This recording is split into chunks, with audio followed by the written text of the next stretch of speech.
Holy fucking motherfucker. The fucker bled again, he did. The fucking guy bled again, he did. He bled again. He bleeds every fucking week, he did. It comes pouring out of his head. All over his fucking body. He bled again, he did. My God, is he bleeding every week? Right out of the head. Like a pulmonary exploitationism, yeah. Right out of his head. And all over the floor.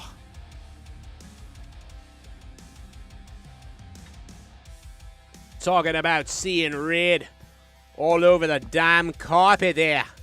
Blood all over there like a Tampax tampon expressing itself in front of the natives. Oh my God. What an unbelievable period he had all over the floor there. My God, John Moxley. Looking like a lumbrous out there. Yeah.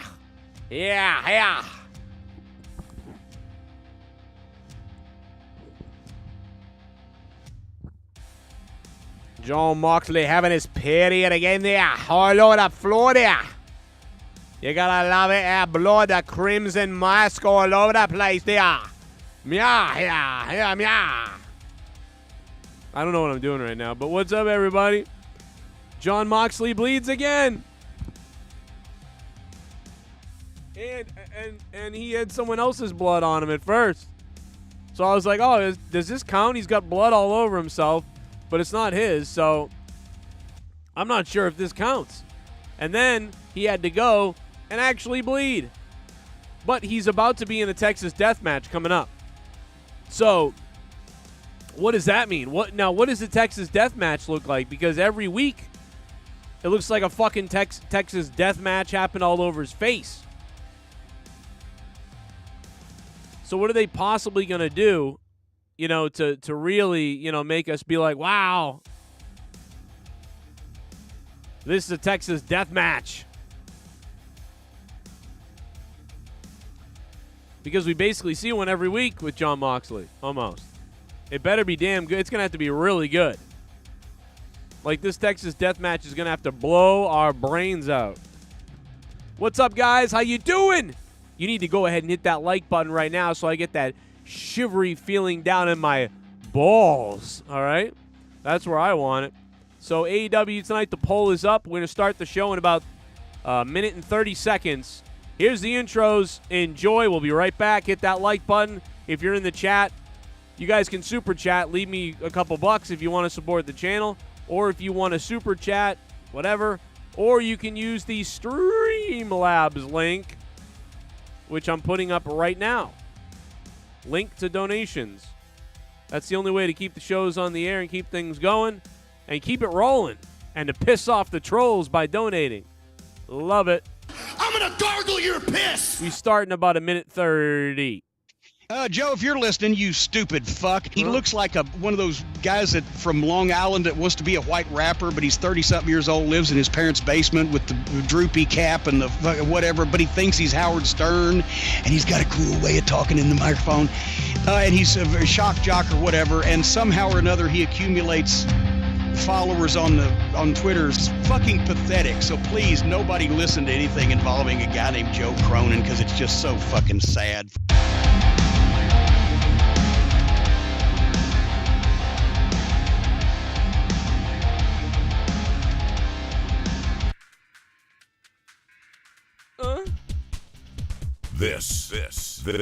This is the most mature audiences only shit you've ever heard.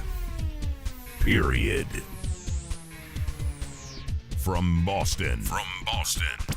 Broadcasting all over the world. Send the soy boys home. 'Cause we ain't gonna sugarcoat shit. Drop down, I'm gonna give it to you. This is the Joe Cronin Show. Now, here's Joe Cronin. Joe Cronin.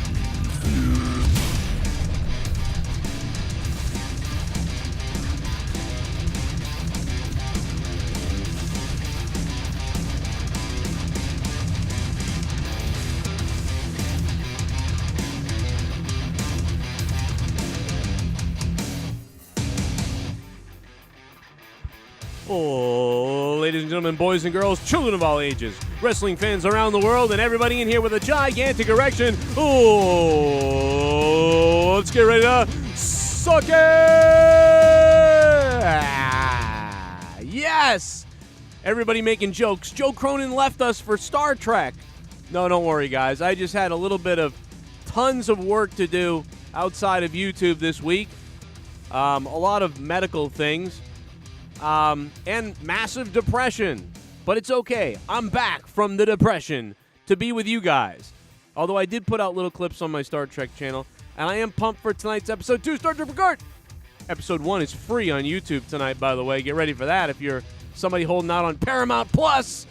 But anyway, tonight, AEW Dynamite. It opens up with Jericho looking like fucking Hellraiser or whatever the fuck that jacket was. How about when he fucking Judas effect, he almost poked the fucking eyes out of the librarian or whatever the hell that guy's name is. Holy shit, bro. That back elbow Judas effect, dangerous with those fucking goddamn porcupine needles sticking out of that jacket. If you could tell me that back in the day when I was like 9 years old watching Jeff Jarrett in 1993, that I'd be sitting here in 2023 watching Jeff Jarrett win a battle royal. Dude, I would have sucked your cock, I would have swallowed your semen, and spit it back up and regurgitated it all over myself in front of your family. Like, this is unbelievable tonight. And speaking of unbelievable, let me give a big shout out to my favorite bitch in the world. I love her so much. Ladies and gentlemen, make some noise for her. Take a finger, put it up your nose, take your other finger and diddle your grundle and go, ah, because that's how I feel tonight about this person. And you know who I'm talking about. You know I'm talking about the $50 donation that came in earlier, or rather, it was $49.99 technically. The $49.99 donation that came in from our top donator before the stream even started, Allison Tuckwa. You know I love it, Allison. Anyway, the pics are in the DMs. But no, seriously, tonight was not very good again for AEW. Last week was not good. I'm trying to remember. I'm really having a tough time remembering last week. And the reason I want to remember last week is so I can try to compare this week, because I don't know if tonight was worse than last week or tonight was better. And I almost think maybe last week was better. And if that's true, then wow. But, I mean, there were things to like tonight. You know, the Orange Cassidy opening was great. I mean, that was a good match. I didn't care that much, but it was pretty good. And, I mean, the crowd liked it.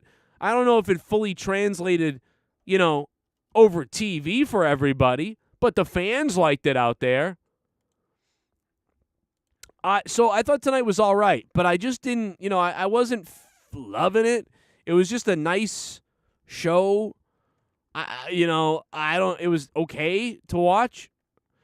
I'm not the biggest fan of Wheeler Yuta, at all, so it has to be a really good match, which it kind of was to open the show. It was pretty good, but I don't know, man. I'm trying to figure out what was worse, this week or last week, and I don't know the answer to that. But what I do know is I can tell you guys this. I put up a poll for AEW 99% of the time every week, and I ask you what you think of AEW, and you guys tell me. Believe it or not, I'm going to tell you the stats right now. 98%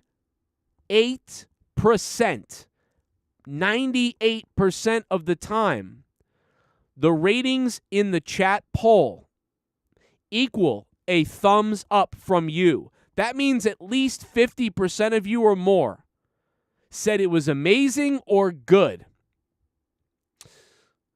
Only 3 times, I believe, something like that, ever. You can do the math. I think it's 98%. It might be something different, but I think it's close to 98%. Only 3 times ever, I believe, has AEW Dynamite pulled a thumbs down. And I can tell you, looking at the poll right now, it is very close. We are deadly close. And it's come close before, but it's very close. We're at about, what are we at, 52% 54% now. 54% of you give it a thumbs up of some kind. Pretty much almost 50-50 here. We're very close. 206 votes. If you haven't voted, go ahead and vote. So that's a very interesting number. That tells me we're very divided tonight. And I would say that, again, you know me, I'm such a fence rider with so much stuff. I don't want to quite say it was blah tonight, but I don't really want to say it was good. I feel like it was like, it's all right. So I am so close, so I'm going to allow you guys to decide tonight what you thought of the show. There were some good things. Moxley bleeds again. Can this fucking guy stop bleeding already? This fucking guy's bleeding everywhere. He's bleeding like a whore on her period, fucking selling fucking her goddamn iron. Like, this is... Like, first of all, I'm like, oh, he's bleeding. Oh, no, he's not bleeding. It's Evil Uno. Evil Uno is bleeding. Holy shit. But his blood is all over Moxley. Does that count? Because I got money on FanDuel. I got the bonus question. All right? I had Jon Moxley winning. That's number one. But I also had Jon Moxley not bleeding. And I was like, oh, my God. Oh, my God, he's going to win and not bleed. It's going to be amazing. I'm going to win money. It's been 8 weeks in a row of Jon Moxley bleeding. I'm going to get the fucking bonus. I'm going to get the bonus. Everybody picked that he would bleed. I'm right. I'm going to be right. Oh, my God, I'm going to be right. And then I see the blood, and I go, oh, thank God, it's just Evil Uno's blood on him. Holy shit. I was like, but it's so bad because they're going to have a Texas death match, and every match Moxley's in, there's just blood everywhere. So what's a Texas death match going to look like if this guy's bleeding all over the place all the time, right? But so I'm like, oh, but thank God it's not his blood. It looks really bad, though. It's smeared all over him. I mean, it looks like he is bleeding, but I hope, is that going to count on FanDuel? Are they going to know that's not his blood? I hope so. Oh, wait, he is bleeding now. Fuck my life. Fuck my life in my ass. Fuck me in the asshole with Jean-Luc Picard's phaser from Season 3 of Picard, Episode 2 tonight. Episode 1 is free on YouTube tonight. And Terry Metalis didn't pay me to say that to you guys. Hi, Terry. Pay me. Anyway, so he's bleeding. It's all out the window goes the money. I'm just kidding. You really can't bet on that on FanDuel, but you know what I mean. Somebody out there is placing private behind-the-scenes bets. Allison Tuckwab, our top donator, by the way. Thank you, Allison, for supporting my channel and everything I do here. Without you, I'd be dead, and my family wouldn't eat. So thank you for supporting my channel and family. With the depression that I've been in the past week, I haven't really done a lot of streaming, so very much appreciated that you dropped that amount of money tonight. Obviously, it's been a hard week, so thank you. Very nice of you. You know, it's also been hard for Moxley's face is going to look like fucking meatloaf cock by the time he gets done with his wrestling career at this point. Let's go to the donations before we continue with this review. You donated $50. I'm gonna take my dick out because you donated $50. Holy shit! You donated $50, motherfucker, boy. I'm a rich motherfucker. Hey Joe and chat, I'm sorry I haven't been around much. I went back to morning shift at work, but I'm off tomorrow, so I'm here tonight. Yeah. Mox bleeds more than Renee. Holy shit. DWELSH, you missed fucking monetize this 400. A lot of people did, actually. DWELSH, dude, wow. He's here. Holy shit, DWELSH is here. How you been, D? What's up, baby? Working that grind. I got appreciation for it. Now, DWELSH, click the like button because we don't even have 100 likes yet. And if we don't get 100 likes, then Cowboy dipshit is gonna fucking win the AEW championship. And then preach to everybody about all the SJW shit he wants to. Wow, okay, DWELSH, you just actually took over Allison Tuckwab, which sounds like a sexual thing, but that's not what I meant. DWELSH, $50. Thank you, bro. DWELSH, dropping the big hog. Thanks to Max Jones, who you just got a gold button on Discord, on the JCS Discord, and access for becoming a $10 VIP on Patreon. Thank you, man, for joining us all behind the scenes on Patreon, where we talk shit about everybody And you all wish you could hear about it, but you can't.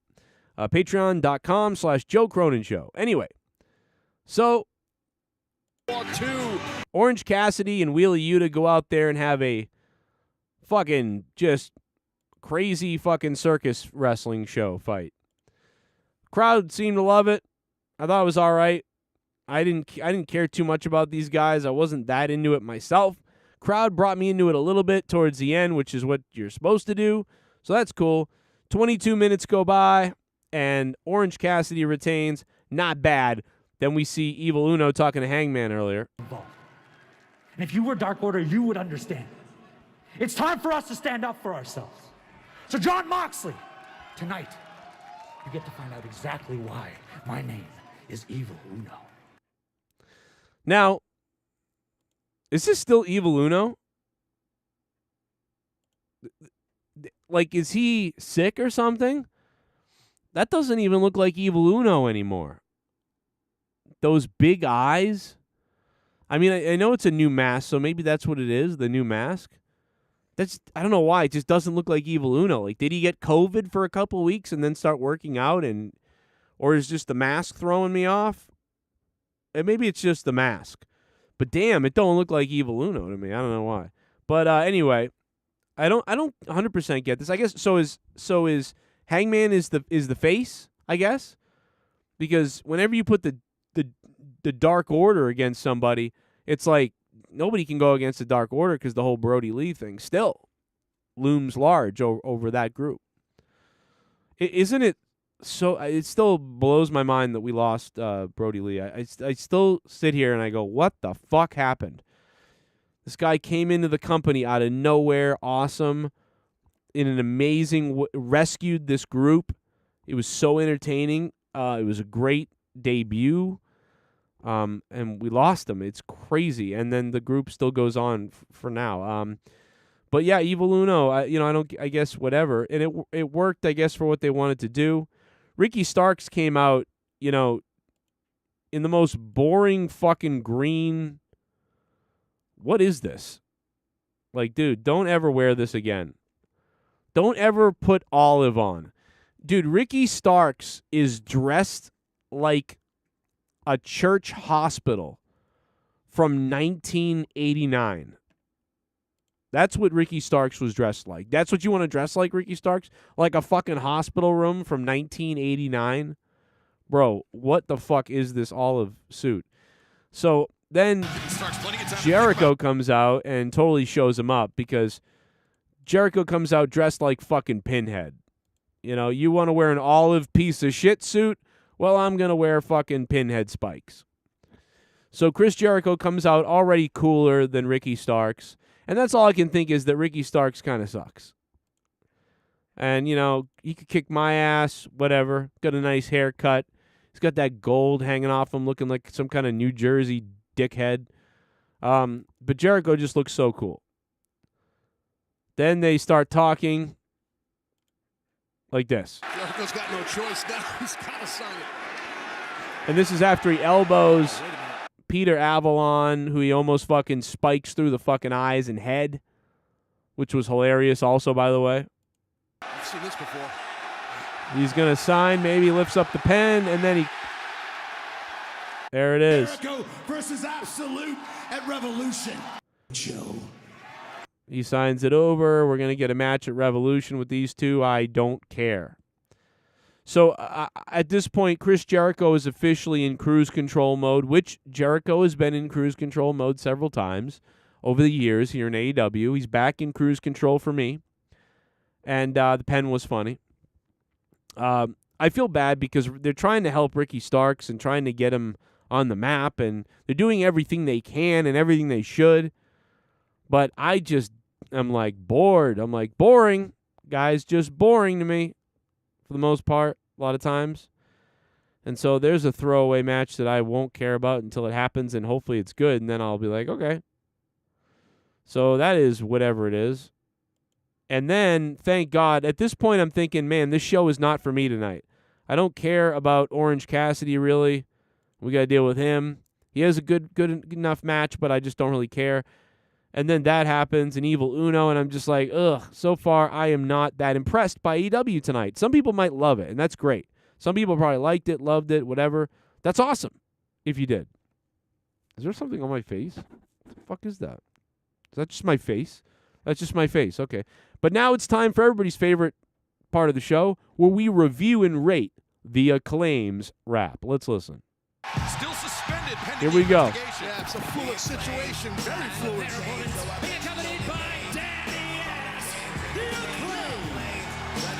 Here they come. Listen. The Acclaim came, got the crowd popping harder. We gon' run you out of town like you Robert Sarver. Lee Moriarty is Tiger style. It's kind of funny cause your mom likes it doggy style. Stokely will bump you with Phoenix. You got a cast cause you always touching your penis. Yo, Bill, your girl just text me. She says that you're S-A-double. Oh my God, dude. I'm sorry, but this did make me laugh, bro. Stokely's eyeballs, bro. That is pretty funny. I don't normally like Stokely that much, but I'll tell you what, bro. That is pretty fucking funny right there. U-S-T. What? With Phoenix, you got a cast cause you always touching your penis. Yo, Bill, your girl just text me. She says that you're S-A-W-S-T. Wow.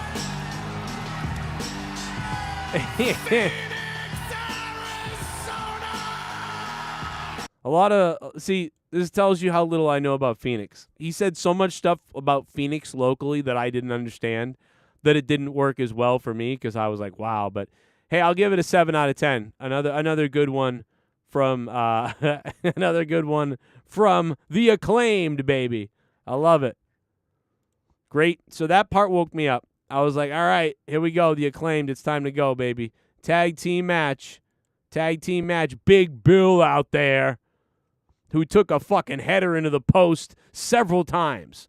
Post shots aplenty for Big Bill's cock.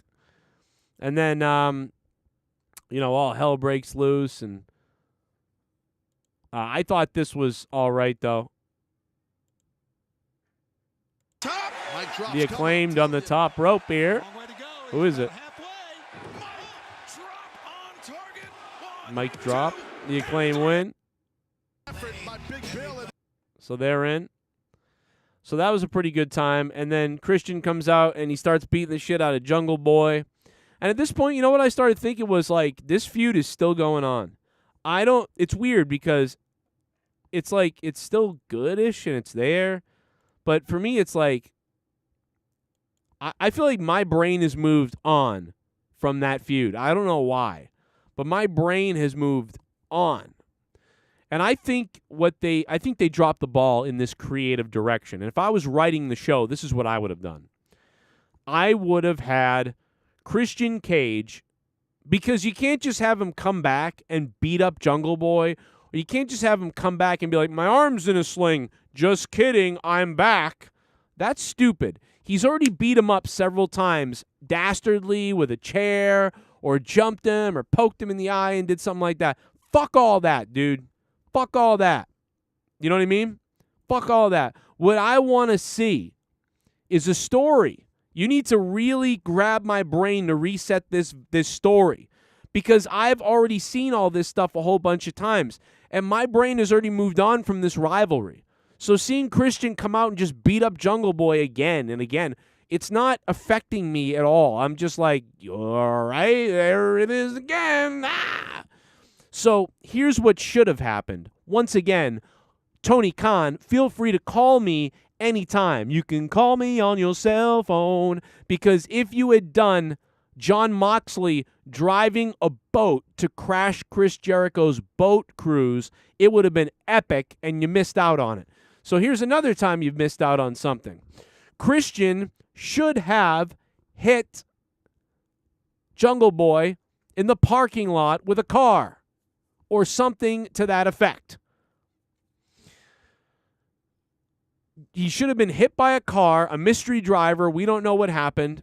There's some footage we found. Jungle Boy, here he comes. He's getting out of his car. He gets hit. His blood fucking everywhere, like Shawn Michaels when he got put through the car windshield by DX. It'd be even better if he got hit by the car, somebody got out of the car with a mask on and threw him through a windshield. And just make it fucking horrific. Make it horrific. Or just do something crazy. Do something crazy. And then next week we find out it's Christian. You don't have to wait 6 weeks to find out it was Christian because everybody's going to know for the most part. Oh, it's probably Christian, but I don't know. But it's probably Christian. And then the next week it can be Christian. And then they can go from there. But do something big because we've already seen him beat up several times. The same way. 1,000,000 times. You know what I mean? Do something crazy. Or come up with something more creative than that, but do something big that feels big to really launch this thing back over again. Because this is just the same thing every week. And now they're back. They're literally, he just got back from this big injury, and this is dead already. Why is it dead? The reason is because we've already seen it 1,000,000 times, and they tried to start right back where they left off. People don't feel as passionate about it anymore. I don't understand it. But, go to the guys. You know what would be good? If you got hit by a car. And then, this would be really good. You hit Jungle Boy with a car to open the show. An ambulance comes and takes Jungle Boy to the hospital. Well, folks, this isn't the way we meant to start Dynamite tonight. We're going to go to commercial. When we get back, we'll see what's happening here. Jungle Boy's at the hospital. He's going to be okay, but he's severely bruised and he has whatever the fuck. We send one of the AEW reporters to the hospital. Jungle Boy is in the hospital in pain, just waking up. And someone is there like, we've gotten word that he's able to speak. He's going to be all right. They're going to be able to release him. There's nothing major. They were checking him for a concussion. They're going to keep him overnight for evaluation, and we're hoping to get some words with him in just a few minutes per the doctor's orders. Then they go in to see Jungle Boy. This is towards the end of the show, right? The end of AEW Dynamite. And Jungle Boy is in there. And then some guy comes in and he brings a TV. And he puts a TV in the hospital bed. And Jungle Boy can say out loud, like, hey man, I don't need another TV. I've already got one. It's fine. I don't need another one. And then the guy goes, oh, you'll want to see this. And then Tony Schiavone or whoever's there goes, who are you? Are you a doctor? And the guy just runs away. Hey, wait, come back. Who are you? What was that? And the TV's on, right? Or whatever. Tablet, whatever. The fuck, who cares? Drops whatever you got to do. Who cares? Tablet, TV, leaves it there, says you better watch this, And Jungle Boy is sitting in there in the bedroom, and then Tony Schiavone's looking at this. He goes, did you ask for a movie or something? Jungle Boy's like, no, I don't know what's going on. And it's Christian. And Christian goes, now, Jungle Boy, I heard you had a little bit of an accident tonight. And I know you want to blame me and say that it's me that did it. But Jungle Boy, I couldn't be the one to have done this to you. And Tony Schiavone go, yeah, right. But like, yeah, I didn't do this. Because there's no way I could have been there to do this to you. Because I'm at your family's house right now. I'm at your sister's house. That, and then he goes and does something fucked up to Jungle Boy's family. Oh my God. There's the memorial for his father. He smashes it over her head or over some family member's head. Oh my God, bro. That whole thing. Think about everything I just said. It begins, he gets hit.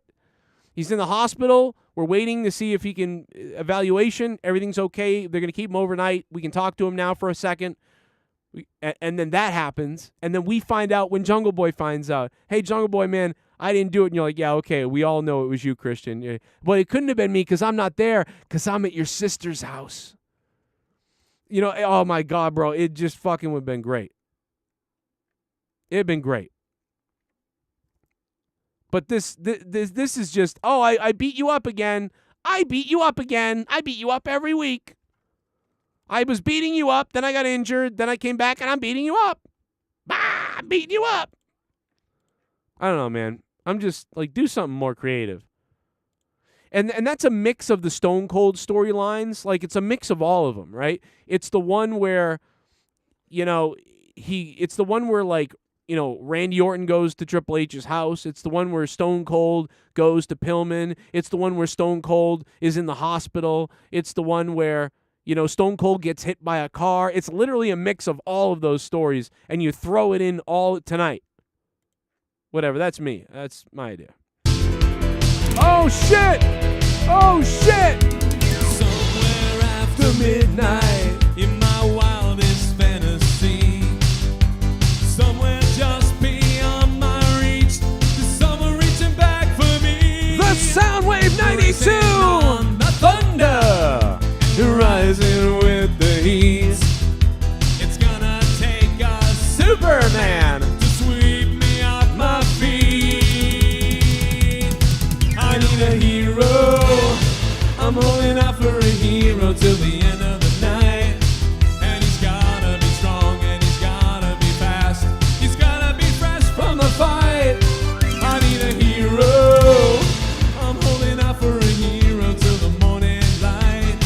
And he's gotta be sure, he's gotta be soon. 100 likes. Gotta be larger than life, larger than life. I need a hero. I'm holding out for a hero till the end of the night. Not a good show, but it wasn't a shit fest like last week. Max Caster buried Big Bill and Moriarty hard with that suave line. The women's division is in the toilet and someone save Starks from Jericho. The dude is about to ruin like Kingston was. 5. Ooh, yikes. The Soundwave 92 giving tonight a 5. A 5.5? A 5.5 out of 10. That's one of his lowest ever. One of his lowest ratings ever from the Soundwave 92. Damn. Not a good show.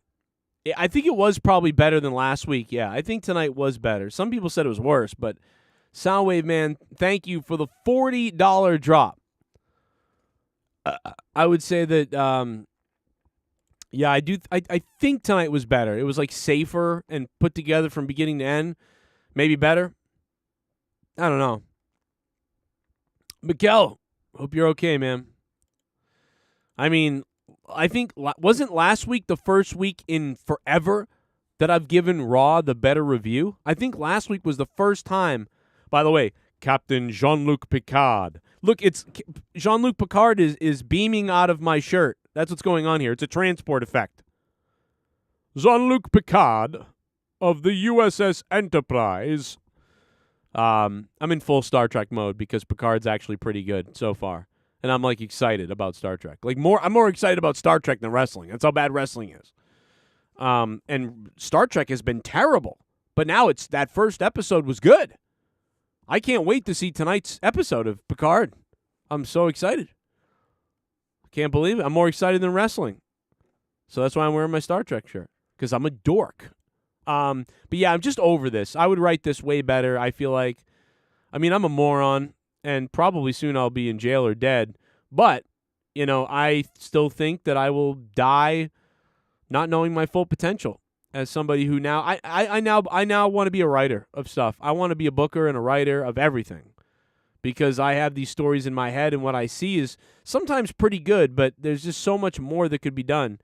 And the women are in trouble, man, right now. I don't know what it is. It's like they're all barely caring. It's like they have too much input, I think, or something. Are they too in charge of what they're doing? I don't know, man. The women are just off. Paige is back, but it's like it should be bigger than it is. Good Lord, look at her here. What the fuck? I am going to jerk off tonight. Like, oh my God, man. Holy shit, look at Paige. And Ruby Riot's back. Who cares? None of this means anything because it's just like everything is done like, oh my God, Triple H is here. No, it's fucking Ruby Riot. It's not Triple H. It's Ruby fucking Riot, bro. That's who's here. By the way, look at her telling him, I got a big cock. I like that. I like that. We are almost at 50-50 right now on a thumbs up or a thumbs down for tonight's show. We are almost at dead thumbs middle. DJ Scandalous is here. What's up, man?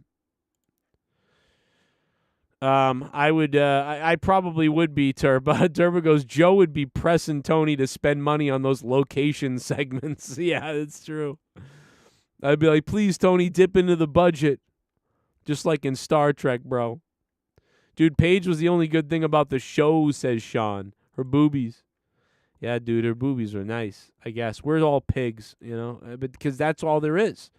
Then probably one of my favorite parts of the show was Daniel Bryan's nipples. I mean, no, I'm just kidding. Daniel Bryan and MJF pretty much sold this for me. I liked this. And so this was one of my favorite parts of the show. Their argument, their fight. MJF was broken up with his girl already. I mean, I wonder if that's a work just to get, you know, so he can seem cool, because it's not cool that he's in love with some girl, you know, and he's married to her. That doesn't really work for his gimmick. So I wonder if him and his wife talked that over and she was like, all right, I'll just, you know, I'll keep it shush. And, you know, he's like, I'm going to keep it character that you're divorced. You know, I think that that's what's up, but I could be wrong. They could really have gotten divorced. I mean, I don't know. But, man, Hey, by the way, I mean, I was maybe a little bit younger than MJF when my ex left me, and I thought I was in love forever, and she left me, and I went on a drinking suicide binge. And then I found my wife. Took about a year and a half or 2 years to find her, but I did, and I wasn't trying to find her. So, hey, maybe you'll find an angel in the outfield. I don't fucking know.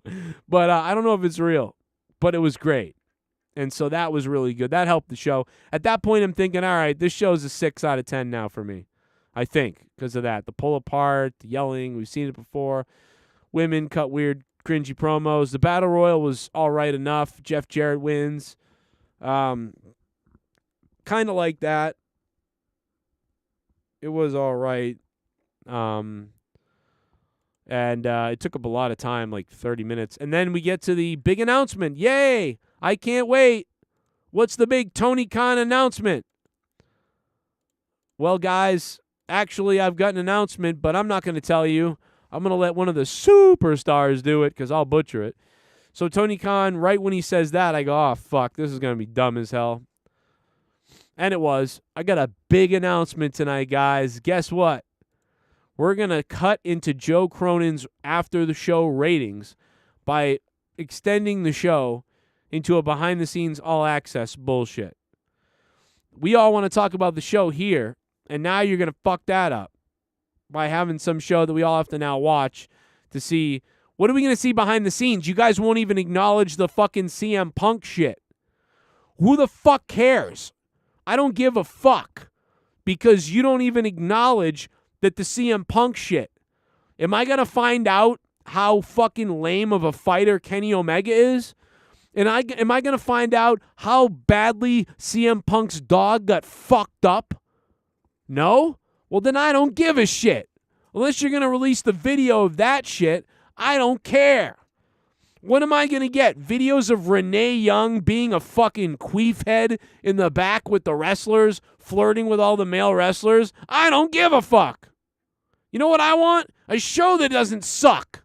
Or a show that isn't subpar. Or a show that knows what it's doing.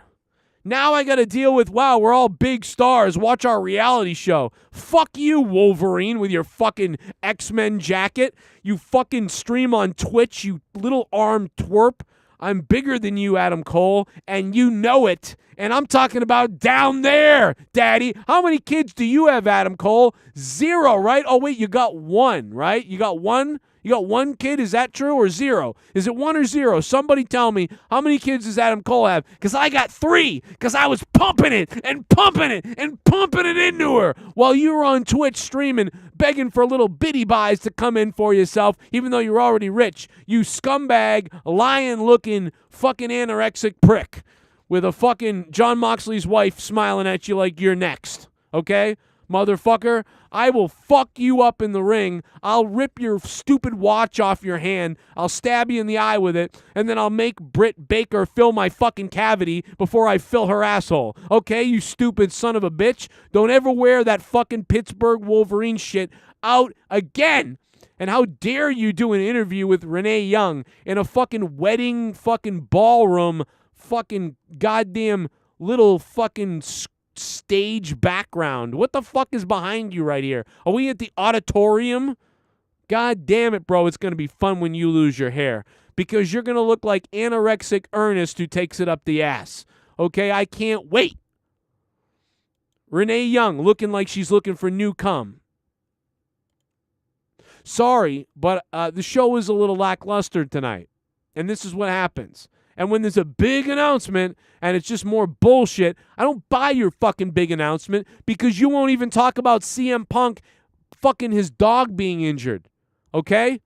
You fucking hurt CM Punk's dog, you cocksucker. And where's CM Punk? We love all the elite, though. They're all great. This company is how about the 200,000 views on Friday night?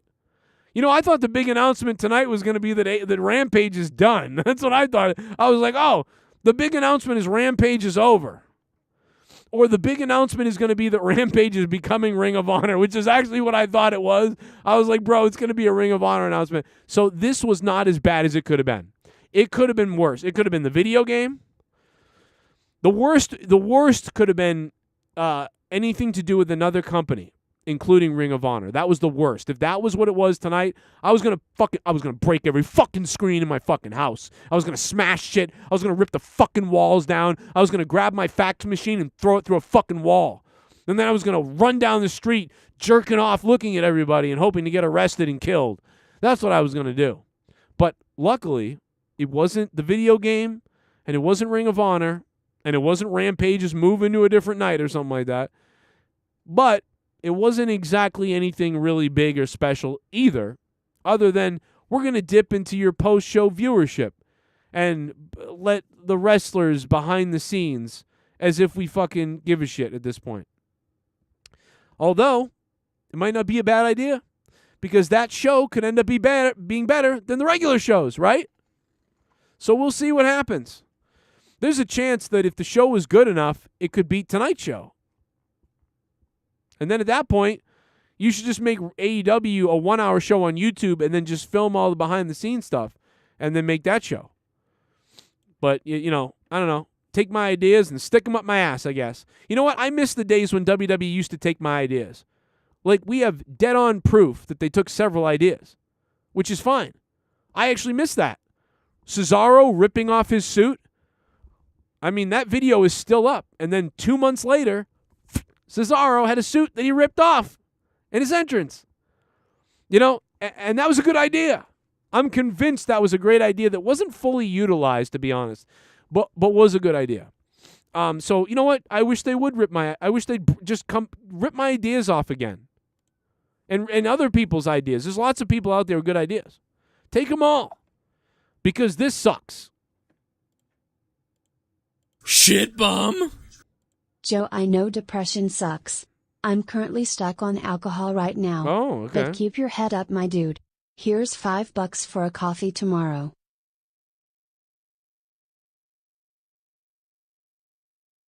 Cool, my daughter just took it from me by asking for Roblox. So, furry balls, that $5 goes right out the window. Thank you for the $5, though. Go play. It's school vacation. School vacation. And I don't get to spend time with my family, furry balls, because now I work 60 hours doing something else. So yes, I get that, man. Thank you for the coffee, bro. I wish I didn't have it. I don't know what's wrong with me. I know it sucks. I really I don't even want to talk about it because I don't want to sit here complaining. It's just really bad, man. I haven't wanted to get up. I'm like going to people. I'm going to jobs and I'm like staring at. And I don't even want to talk to anybody. It's very weird. But we'll see, man. Either I'll get over it or I'll be in the dirt. But I love you, man. Thank you, Furry Balls. I will have a coffee for. Whoa! Look at this. Oh my God! It virtually came in through the. I can't believe it. Look at this is fucking bizarre. It's like real time money coming in. I don't believe it. Thank you, Furry Balls. Plot menacingly onto the table while my cum shot blew it. And you know what's really fun?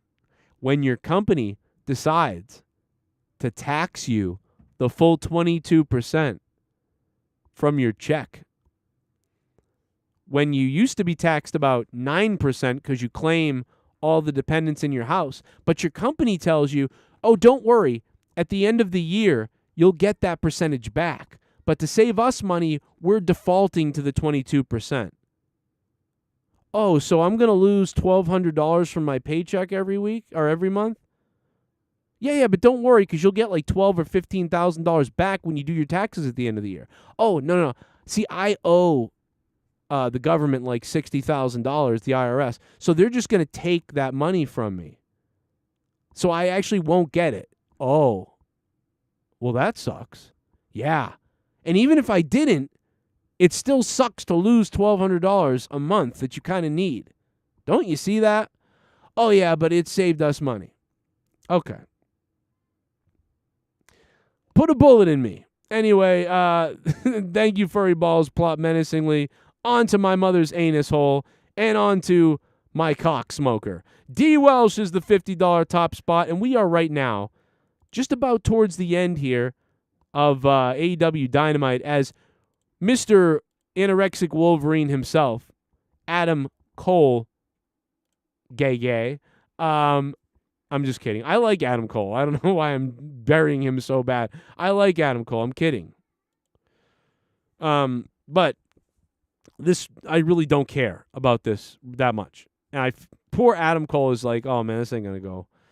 This ain't gonna go too well, but yeah, I'll do it. Thanks, Tony Khan. You pussy, Tony Khan. You're a fucking pussy, Tony Khan. You're a pussy, Tony Khan. I'm gonna say it a million times. You are a pussy. You had to put Adam Cole on here to make this announcement, to make him look like a fucking cocksucker. He's a wrestler. And you had to put him on here like Shawn Michaels talking about the Internet Post Show in 1994. You had to put him on here.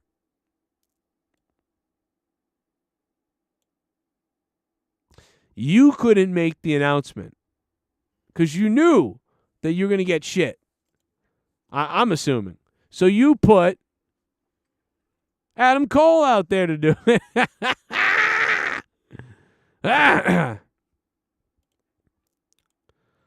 By the way, what does this mean for Power Slap? Does that mean Power Slap isn't going well? Do you know what I mean? Does that mean like Power Slap ain't doing so well? I'm hoping that everybody gets a brain issue on Power Slap, and then Dana White gets sued, and then he has to pay like $500 million to these people. Because he should be paying them probably more than he is, since he doesn't pay anybody anything, really. He doesn't pay his UFC fighters that much. And I'm sure he's not paying the Power Slap people enough. And that show's retarded anyway. Jesus. Someone should slap Dana fucking White for doing that show. What a bunch of retards. Slapping each other in the face and like being like, oh shit, oh my God. What is so amazing about a defenseless guy getting slapped? You are retarded. You're fucking retarded. The producer, the director, the people that came up with it, the people in the audience, the people doing it, Dana White himself, you are all retards. And I hope brain damage happens. Like, you deserve it. You stupid morons. Here, hit me in the face on purpose. And we'll all be like, wow! This is like when people hunt animals and they go, wow! It's like, it just doesn't impress me, bro. You got a fucking weapon. Go out there with fucking sticks or knives and have a fight with a goddamn lion, and then let me know. Or go fight a deer with antlers. Let me know how it goes. Good fucking shit, bro. Wow, you slapped each other. Go watch The Fast and the Furious 17 times and jerk off and then cheat on your wives. Who cares? You raised a piece of shit. T-Rev, thank you for the $1.45, man. I'm sorry. I think I'm pissed off tonight. I don't know why. I'm in some kind of mood tonight. Dana already slapped his own wife. Yeah, see? It's a good point, Josh. Slapped his wife. What was the point? They were just testing it out. He was like, they were trying to advertise the show. Nobody understood that. He should have spun that into, we have this slap show coming out, so we were trying to, I don't know, we're trying to get some publicity, and it was a bad idea, you know. It's called Slap, Power Slap. Like, he should have just he should have been like, I just did the Trump thing. He should have just done that. Why am I doing this? I've watched way too much. Oh, I'm sorry. I must have been watching too much of Trump today, because Trump was in Ohio bringing all the Ohio people hundreds of thousands of dollars of supplies and water and food, while Joe Biden was in Ukraine giving them $500 million for a war that we got them into on purpose. Anyway. But yeah, I just think that, where was I? I don't know fucking. Oh yeah, Dana White should have spun that into, oh, it's a big advertisement for Power Slap. Did you really think it'd be funny to advertise that by having this, you know, domestic violence? You know, you think that's funny? And then he should have been like, well, no, it wasn't planned to be. It was, we were just demonstrating the show to people. And it got kind of carried away and got caught on camera, and people thought it was real, but it wasn't. We weren't even mad. It was I have a show coming out called Power Slap. He would have been the ultimate politician, bro, if he turned that into that. It would have been amazing. Would have been amazing. Merry Christmas. Anyway, Hook is back to take on a member of Stokely Hathaway's choosing next week on AEW Dynamite. I thought it was Rampage, but it's next week on Dynamite. By the way, Rampage, 200,000 views. 200 and something, 260? 280? I don't know what they got. Rampage with a friggin' abysmal rating. And then we get to the main event where Jon Moxley bled. Well, Evil Uno bled. And then I said, oh my God, no, Jon Moxley bleeding again. And I said, no, actually, it's Evil Uno. Oh, thank God. Oh my God, he's bleeding really, really bad. And it's all over Moxley. This is really bad. Oh, wait. Now Jon Moxley is bleeding. So he really did bleed. So for all the people that had Jon Moxley bleeds 8th week in a row on their little bingo card or whatever, well, came true.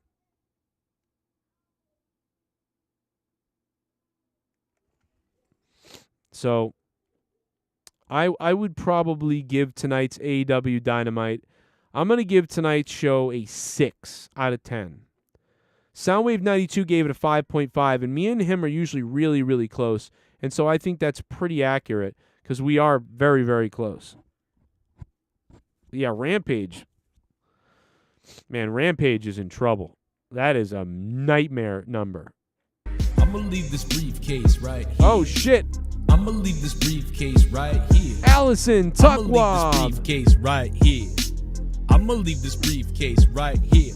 I'm going to leave DWELSH is the top dono. Right, son, run, you fat bitch. Run. You better run. Run, you fat bitch. Tell you something. Run, you fat bitch. I don't have time to bleed. Run, you fat bitch.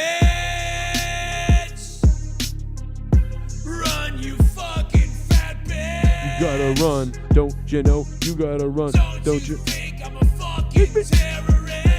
You gotta run. Run, you fat bitch. Run, you fat bitch. You big bitch. You big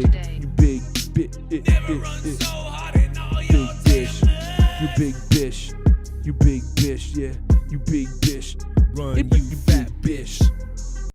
That's what he signed up to bleed. That's my opinion, though I won't want to bleed all the time. I see what your point is. The guy just likes to bleed. Yeah, I just think he likes to bleed. I really do think that's what it is. I think he loves it at this point. I don't know, maybe he doesn't listen to trolls and stuff, so it's not like he's like, I'm going to do it because they don't want me to or something. Like, I don't know what he's thinking, to be honest. All the donation amounts are listed in the description box down below. Just expand the description box to see them. Or you can super chat, but they're all listed down below. Plus, anybody who's a $25 producer on Patreon will have that sheet out for you tomorrow or Friday. It'll be coming out. $25 producers be listed. And what else do I have to tell you? $10 VIP. Your stuff is up on patreon.com/Joe Cronin Show. And right now, DWELSH is the top donation at $50. Thank you, DWELSH. And thank you, Allison Tuckwab, for that donation. And we are at 117 likes. I'm going over to the Discord in a second. We got Rastafa in there and people. We're going to hear what everybody has to say about Dynamite tonight. Thank you, Allison. And the donation link is pinned to the top of the chat if you feel like acting crazy. Oh, shit! Up in space. You want some of this? Going on up in this place. There's something weird. Allison Tuckwab! Strange kinda happening. Things are kinda happening. What the fuck is happening? Aliens. The UFOs are here. They gave me a shot. Nanotechnology. I saw a gif of Joe Biden being taken up into the clouds by a white balloon. I almost friggin' died, bro. Honestly, anybody being taken up by a white balloon would have been funny. I'm fucking crazy, split personality, Scott McKinnon. Yeah, man. I'm coming for you, man. Don't fuck with me, man. Yeah, my boy, man. Come on, man. You guys want a clip for Allison? Should we pull a clip? Let's see. Let's pull a clip for Allison since she just dropped $49.99. But damn, I'm fucking awesome. Oh my God, Scott. I didn't realize I was fucking this amazing. Keeping the black man down single-handedly. I am the greatest supervillain to ever live. Awesome. Let's continue. Loves that. I love Dave's racism. We're all scared of the Emperor, man. Let's all suck his dick. Loves that. I love Dave's racism. We're all scared of the Emperor, man. Let's all suck his dick. Dude, when that guy flips out and goes into a Mickey Mouse impersonation, basically there, I lost it. Loves that. I love Dave's racism. We're all scared of the Emperor, man. Let's all suck his dick. He's projecting again. Loves that. I love Dave's racism. We're all scared of the Emperor, man. Let's all suck his dick. He's projecting again. Thank you, Allison. Appreciate it. UFOs could be here. Or really, it's the government trying to control us. I'm going to go with the government controlling us. Do I really do I think the UFOs are here, guys? Do I think that we're seeing the UFOs flying around and suddenly they're here and we know it and we're going to tell you about it and we're going to see all the little scares and they're coming out and blah, blah, blah. No, bro. They're fucking trying to control us. Project Bluebeam and a million other things. It is all to control us in case the Epstein documents come out too much or someone's getting too much heat. Let me tell you something. The wrong name gets mentioned or gets too much heat at one point, there'll be a fucking war the next day. Or the fucking aliens will mysteriously appear in the sky. Dude, I'm not stupid, and neither are you. You know exactly what's up. I sound insane right now, but that's literally where we're at with this world right now. So let's not, pretend that that's not what's happening. I want it to be aliens. I love you know what I mean? But no, it's the government, and they're lying, just like they lie about everything. And they're taking our taxes and giving them to Ukraine. Shit, bum. What sort of announcement was that? A stupid reality show? I guess Tony has lost his mind or he's a 14-year-old stuck in a middle-aged man's body. I don't know what they're doing, Ray J's world. And by the way, Ray J, thank you for becoming a $5 shit bum. Yeah, I don't know what they're doing. It's not the worst. Like, it could have been a real bad announcement, but they really built it up to be like, oh, wow, what's this going to be? And, because there wasn't the greatest show, it's like it really was one of the things like, all right, what's going to happen? Cool. And then right away, he didn't come out to the ring. So I was like, uh-oh, it's a behind-the-scenes thing? That's not good. That's not going to be good. And then he goes, oh, I don't want to tell you. Here, Adam Cole's going to tell you. Okay. So it was really just not that big a deal. Okay, cool. Yeah, whatever. Yeah. So, big whoop-diddy-doo, and now I'm in the Discord. You want some pussy? Rojas? Who doesn't? You're right, good point. Oh, shit. What up, Jay? Oh my God! I forgot we were in Joe's Discord. Yeah. Oh we've been having a whole little. Sorry, Joe. What's up, man? What up, crackers? Hey, Joe. Were you when you messaged me earlier? Were you talking about the dork night? No. Oh, okay. No, you weren't. Joe, no, I was talking about if I was a random black man and I wanted to get recruited to your Star Trek spaceship, what would the application process be like, my brother? You know what? All I heard was my brother. When you Say it again. Like if I was on one of them spaceships, man, you already know what would go down. Shucky ducky quack quack. I think you guys killed Dork Knight. Y'all would be in my fave five. You guys, I think you guys killed. Sound like a... I think you killed Dork Knight the other night, dude. He was like fucking. I think you broke him. I was just going to say, how the heck does Luke Rojas sound like more of a black guy than my boy Jay right here? That is sad. Holy God. Because he's like you, a fake. He's half.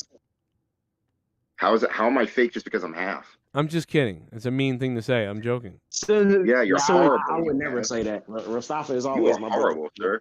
sir. So who were? I know. So wait, if that wasn't who you were talking about, then who were you messaging me about? I'm just wondering. Well, I was talking about the Star Trek guy, the showrunner. Oh, okay. I think dude, I made a fucking video where like I called it the ready room, but I called it the unready room, and the ready room. and Wesley's like, oh, I just want to suck your dick, Patrick, and he's like, of course you do. I think that Michael Chabon was terrible as a showrunner. Like, and dude, it was fucked up, and I think he was like, oh, I gotta be careful with that one. It was really weird when you showed your penis at the end. Yes, too. and then at the end, I showed my dick to him. It was weird. And then Leah was like, "You got to run that by me. You always take it too far, and you ruin." Wait a minute. You pulled a Sean's view?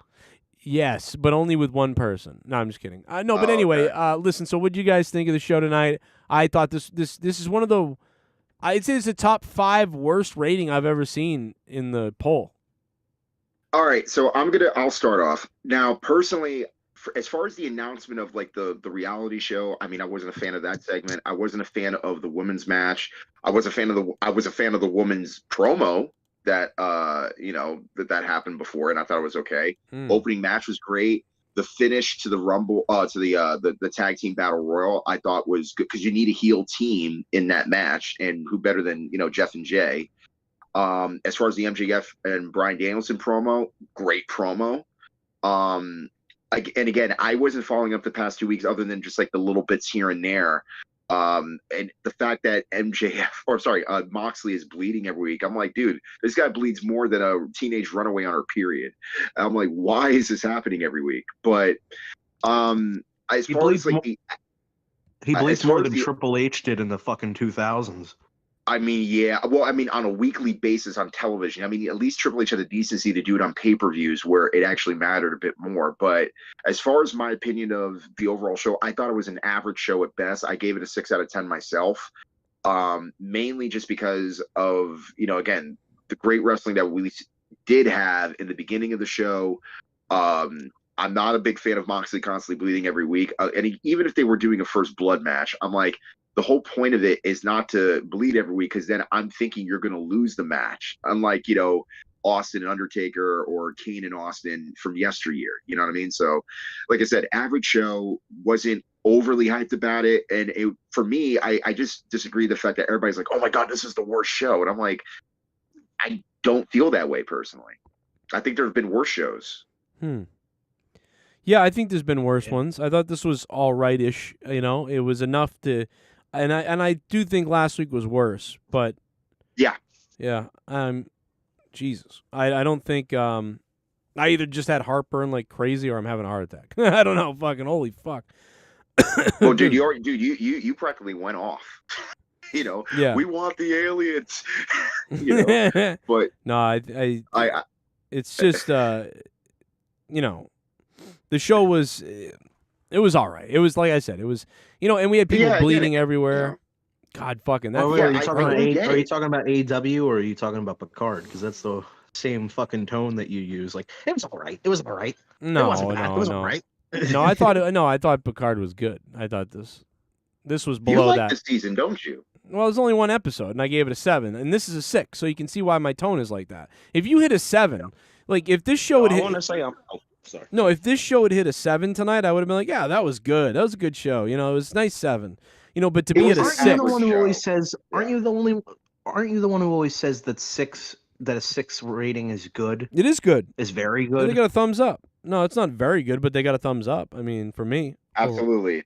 There's a passing grade. I give it a passing exactly. grade. Like, remember, a 5 is like obviously in the middle. You don't know exactly how you feel about it. You think they could have done better, but it wasn't like the drizzling, you know what. But if you got 4, 3, 2, or 1, you're obviously horrible.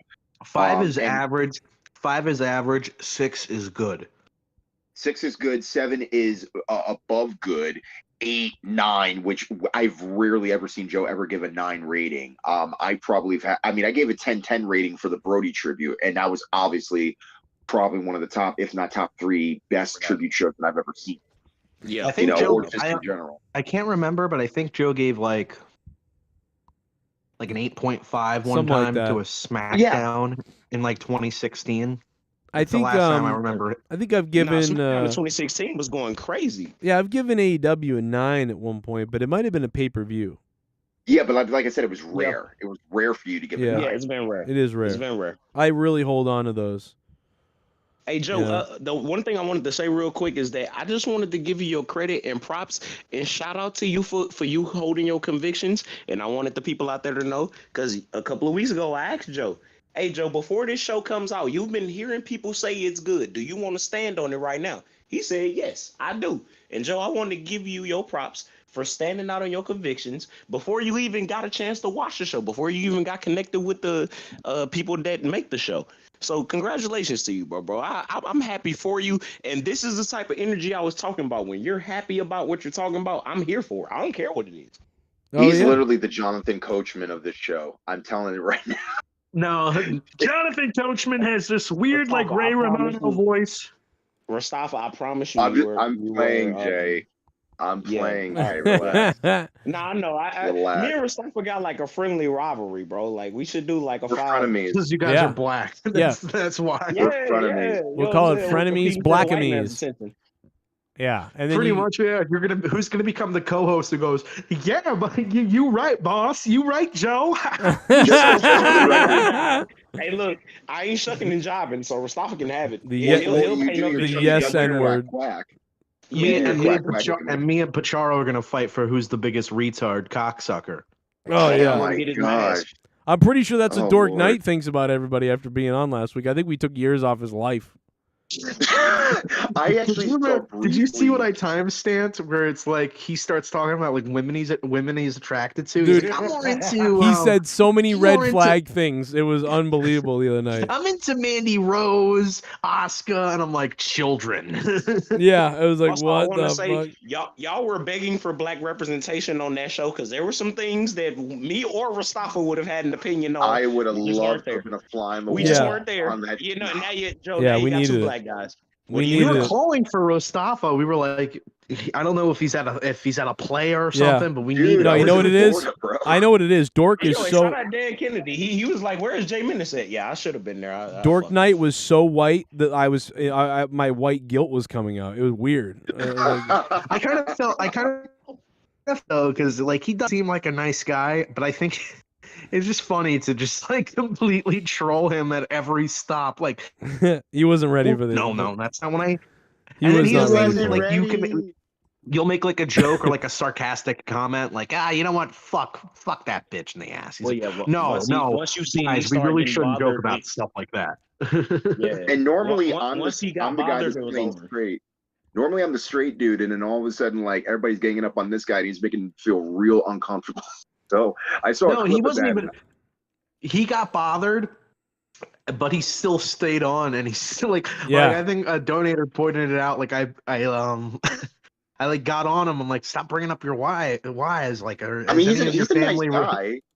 No, but it was funny. It was funny. Night. Yeah, good point, Luke. He stuck in there, bro. You know, most people would have been like, "Fuck this shit, I'm out," whatever. You know, yeah, he was stuck in there, bro. Especially he's used to like.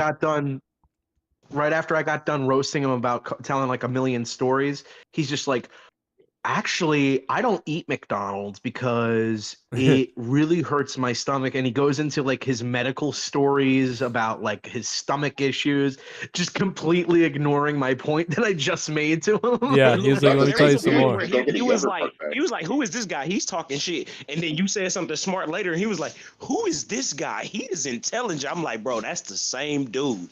Like, oh my goodness. How about when he started raising his hand? When he raised his hand, dude, I almost died when he started raising his hand. He was like, "Oh, let me." Like he had to. I was like, "What are we fucking in school?" Oh my god! You talking to the same person you just was like, "Get him off the call, Joe. He's not here. He shouldn't be here." I said, I called him an old curmudgeon. Yeah. Well, you know what it is like, but I really like him. But you know what it is no, we do. We all love Dork Night. He's used to being on shows, taking it easy. Tonight, Rhea Ripley's tits out of 10. Oh. Wow. I know what that means. Double. That's a good rating. Is that a 10? That's a 2. See? Wow. I mean, that is. You raised a piece of shit. Oh. So had to turn Mox and his club heel to get Paige over. Hangman needs alcoholic gimmick back. Evil Uno won't show his face, but he'll show physique. Tony Khan's announcements are popcorn farts. Mox gonna end up with Abdullah forehead. Big Bill is soft. Hangman needs a testosterone like injection. Yeah. You know what I mean? Yeah. Oh, like taking. You raised a piece of shit. What better way to bring Jeff Hardy back than to hit Jungle Boy with a car? Manager. Speaking of soft, that's what Ruby Riott does to my pee-pee. You'd be a good writer, Joe. First up is Ryback's eulogy. If Saraya wins a belt, who's gonna come on it? Wings. AEW all assless. Thank you. I faked my death and nobody came to give me a eulogy. Yeah, I mean, they could have Jeff Hardy drives the car. Wait, 22%? What? No, when you get paid, you get taxed usually, but when you claim 3 kids and stuff, you get taxed less. You get taxed like maybe 12%, 10, something like that. But they decide to bypass that and just tax you the full amount, not give you the option, and then you deal with it at the end of the year. But when they find out that you do wrestling podcasts, they just tax do a little basketball. Oh, here they are. Off the concrete. Here they are. I mean, I'm just so sick of you little meth head devil worshippers. I don't worship the devil. I'll be honest. I'd like to take a big bite out of your face. Joe, the IRS told your company to withhold more from your W-2 paycheck for your back taxes. Extra Fed withholding does not affect your company or help them in any way. This only affects you. They are lying to you. Well, they did it to all they did it to everybody in my company, though. Shit, bum. Longtime fan. We're being lied to by our own. No, that was the IRS. Thank you for all you've done. Adam Cole and TK can trip over Legos. It'd pay to see that. Bryant Defiant, great name. $5 ship bump. Thank you. We are being lied to, no doubt about it, man. I mean, and this ain't no conspiracy. This is like legit. We're being lied to. Well, it is a conspiracy. Hey, That's Joe, the problem. It's Joe, real. really quick, what was the poll again on what was the review from the audience on what was tonight's show? Bro, it's so close now. Look at this. It's at 48% positive. Oh, So 52% gave the show a thumbs down now. This is one of the worst ratings in a while. Like I said, you know what I mean? As far as taking away the women's match, the obviously, you know, the main event, which again, I was even shocked that that was even the main event. You raised a piece of shit. No. You know. Joe. Idea for new show. Mark Henry, Paul White, Samoa Joe and Nyla Rose all compete weekly to destroy toilets on Power Crap. Oh. Think Moxley after every match asks Renee for one of her overnight jumbo maxi pads to put over his wound? No. No ROH shit tonight. Wings. Thank you, CT. Who was that? That was Blood. CT champ Bryan Danielson. Jesus. Blood. Yeah, I mean, it's sad because the thing is that I know first and foremost, it's becoming a running gag with Moxley bleeding every Oh, week. yeah. I get it. No, but how funny was it I was tonight when the other guy bled thinking- on him and then he did bleed? Well, that's the thing.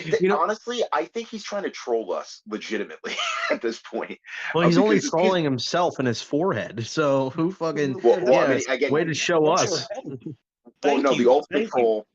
The ultimate troll, honestly, when you talk about people getting, you know, cuts on their forehead, I mean, we can all agree Abdullah the Butcher takes the cake. He can put quarters in his forehead, dude. But that's until we see John Moxley 10 years from now, bro. Bro, I was just I was just trying to cut my face to like prove a point, you know. No. Moxley. Like, well, no, he'll do the whole Stone Cold Steve Austin podcast thing where it's like, well, man, I'll do what I want. You know? Nah, he should do it now that he's in AEW. See if we get a better interview. Well, that's the thing. Unfortunately, Austin, I believe, has an exclusive contract where he can't necessarily do his. I mean, maybe he could, but I don't think he's able to do his podcast like he used to outside of WWE because they have him doing the Stone Cold podcast on the network or on Peacock. So, hey, yo, did y'all see the Undertaker on Mike Tyson's podcast? I actually need to see it. I heard it was great. Yeah, we made a big joke about it.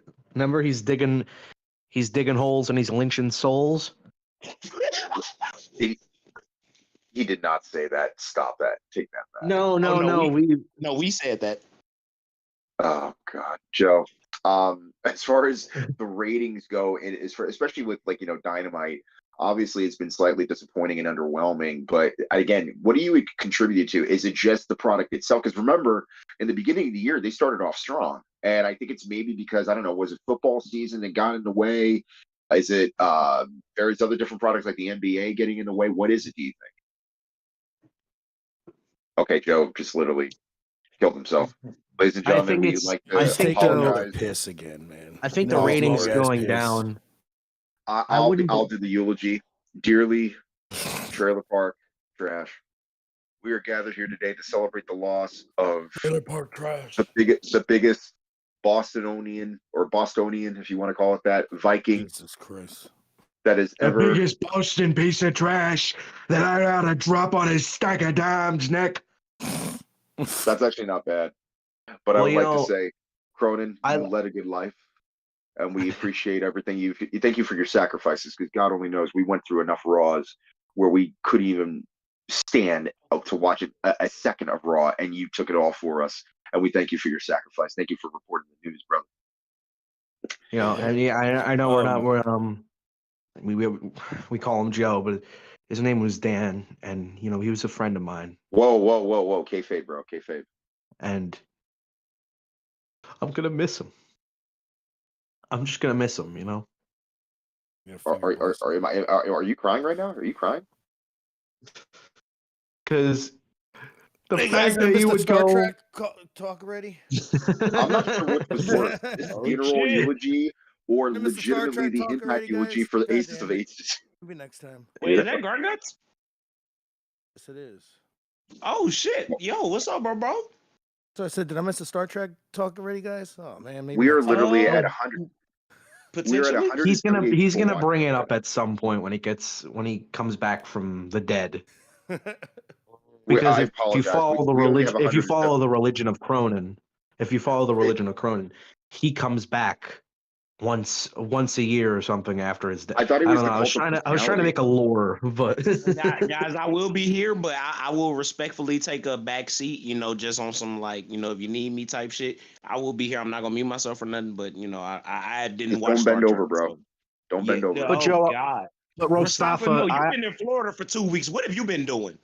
Dude, it's the cult of Cronin, man. I'm telling you, I got to get away from it. I gotta literally go to confession. Yeah, this You know man what went these to duties done Florida to me? bend over. Y'all Not heard it. really at all, actually. I bent over backwards, brother. I bent over people over backwards there? in order to make sure that things happened for a friend of mine that was over there, brother, because it was hard out there for my boy. But that man at bent any over rate, for the narcos. Motherfucker. no, dude. Let me tell you something. I was in a really good house, ate really good, and basically went to various different locations and on the beach and all that jazz, and went to work out. It was all good. It was what I needed because it was all about my mental health basically, and it worked out. Smash and some also pussy though. Oh, bro, mangoes, baby.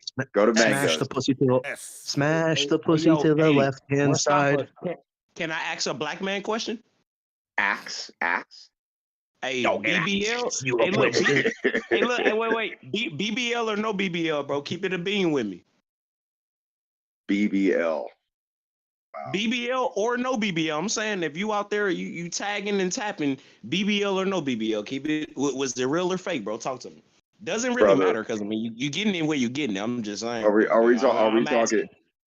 Well, first and foremost, just to let everybody know, because everybody keeps on questioning this and that, brother. I'm straighter than $100 bill. Number one. Dude, you shouldn't have said it like that though, because the thing is, Mustafa, the way you answered it, you're like, just so everyone Like wait, knows. like only females get Just so everyone BBLs, bro. What if, like, knows. bro? If You a see? dude gets a BBL, he is tripping. Well, you say it Big for me, black so I don't have to lips? say it. Big You said it back, for me. big black logs. What is BBL? I can't. It's hard to carry. Brazilian That's one butt. of carry around. Big black I'll tell you lips, I that. think. It's when a fucking No, African shits in your mouth. No, that's where all the girls are going to get. You Now. didn't get the They're BBL. taking the fat from the rest of their body and they're putting it in their butts. That's why everybody built like Kim Kardashian now. I encourage everybody here right now. If you go back on Monetize This 131, I think it was. Joe was talking about. This is horrible to bring up, but basically Joe was referring to that. How women like to go up one size in terms of what race or culture they're from, because they're thinking that they're upgrading, right? And he wanted to make, oh my God, it's so bad. I'm not even going to say it. You're going to have to look it up. It's episode 131 of Monetize This. Go check it out. Just say it, damn it. No, Shit. I'd rather, I don't want to give out spoilers, especially when Joe is officially, dead. I don't want to do that. You know what I mean? It's sad. But that's what You know I'm what I saying. mean? Are we live right now? Is somebody hearing us? Yeah. I mean, we Everyone in are the chat is live, fucking and laughing yes, at what you're saying about BBL. yeah, I bet Oh, they well, are. I Especially mean, We were live during that whole speech you made about how you think the Jews and the Holocaust deserved it. So oh no, everybody heard I didn't say that. I didn't say that. Oh no. You said, "Oh my God, guys, go back and timestamp when Jay Menace says he thinks Hitler is a great guy because it was weird." No, I mean I'm not You know, Kanye, but Mustafa. no, I mean I was about to say. I mean, if we gonna have that conversation exactly right now, I could be a dick right now if you want me to. Okay, All right. Troopla 21, let me just tell you this. By actually watching one of Joe's videos, you actually not only give him more views, but you also have the opportunity to give a like on that video and give him more of a reason to do you know what with the thumb. So And you yeah, also go have watch a that video. good time waiting for you. Yeah, absolutely. Besides, you want to contribute to the dead, it's all good. You know, Mustafa, you mentioned Abdullah. I asked, he's doing a signing here at a con, and I asked if he'll sign forks, and he will. He will sign forks. Oh my gosh. That's Joe is cool. getting so bad right now. He's like, I had to pee. Who's signing? Did somebody kick him out or something? Like what happened? No. He's coming back. He basically he's going to come back like Undertaker and become not the dead man, but the American Legends Badass. have to piss. Yeah, exactly. Yeah. Yo, what up? What's up? Nothing. Man. Yo, listen. Oh no. Yo, Andre's like, he's alive. He's listening. alive. He's alive. What's man. up? It's Yeah, J-Rod. you He's do. fucking drunk now. Drunk Rod. Yeah. I can tell. Oh yeah, dig it. Well, today on AEW, I fucking enjoyed a lot of it, and then that Saraya match happened, and I was just like, man, she sucks. No, honestly, Gargant, let me just raise this, and we talked about this before. Before we got on Discord. Honestly, I've really have been disappointed in a lot of the women's matches, not just in AEW, but even on the main rosters with WWE. Like the only time I'm ever enjoying women's wrestling is when I'm watching Japanese wrestling, women Japanese wrestling or NXT women's wrestling. Just And notice that it didn't go to commercial. This is the only match that didn't go to commercial. Just get rid of him. They just fucking gave him 5 minutes and they said, all right, go do your thing. And remember, at one point in time in North America, the best women's wrestling that was able to come out of North America, at least in the mid to late 2000s, was what was happening on Impact, right, or TNA at the time. I would agree with that. Well, that's because they just evening gown. They did evening gown matches like all the way into like the 2010s.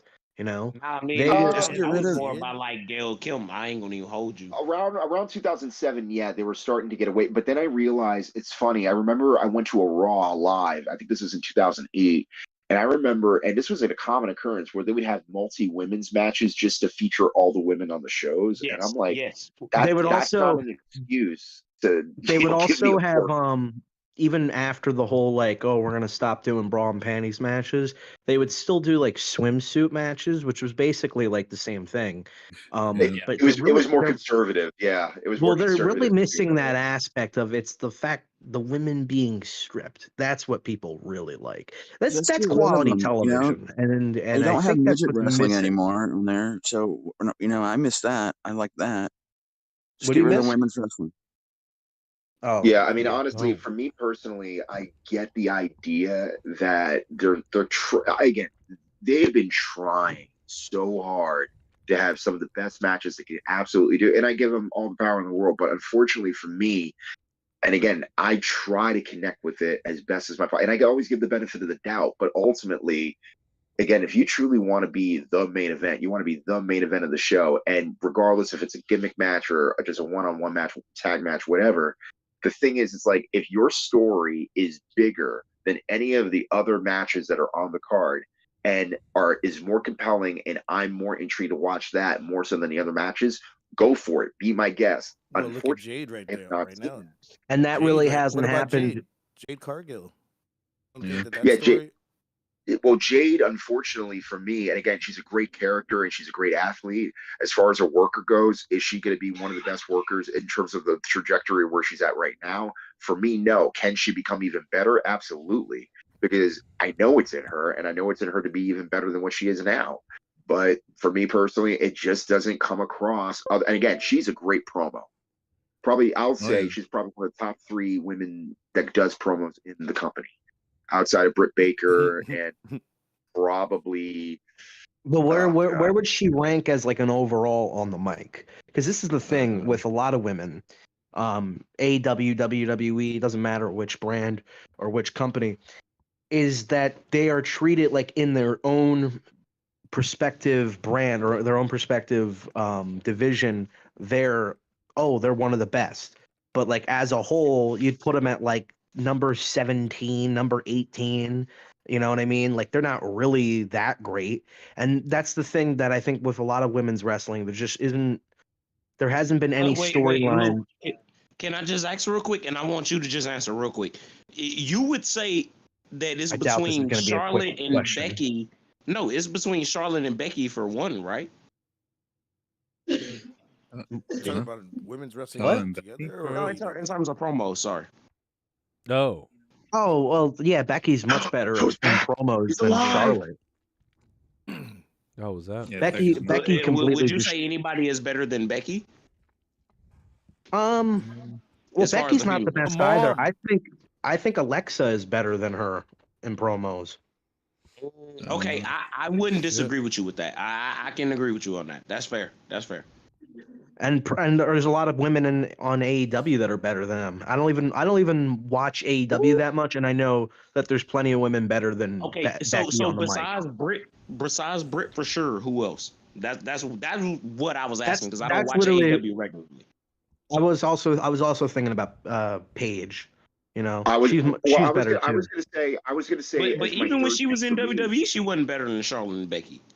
I think she was in 2014, dude. but not now. Every promo Becky cuts is, "I am the man. I went to I am the man." That's like, and let me tell you something. I'm not gonna take any of this bull crap anymore because I'm gonna beat you up. Like that's really all she says. You know, I don't know. Maybe it's the accent. The Hall of Fame couple. I was just gonna say that honestly, the third woman that I was thinking of, even though she's not a worker, but she still, cuts a great promo, was Vicky Guerrero, because she still cuts a great promo when she. Oh my God, Vicky! I would agree with that. Vicky was such a great heel. When I started watching wrestling, which was in 2010, SmackDown, Vicky was on every week with Dolph Ziggler, who was the Intercontinental Champion, and I hated her so much. I could not stand her. But now as an adult looking back at it, I'm like, damn, they don't have anybody who gets the type of heat that Vicky has as just a manager.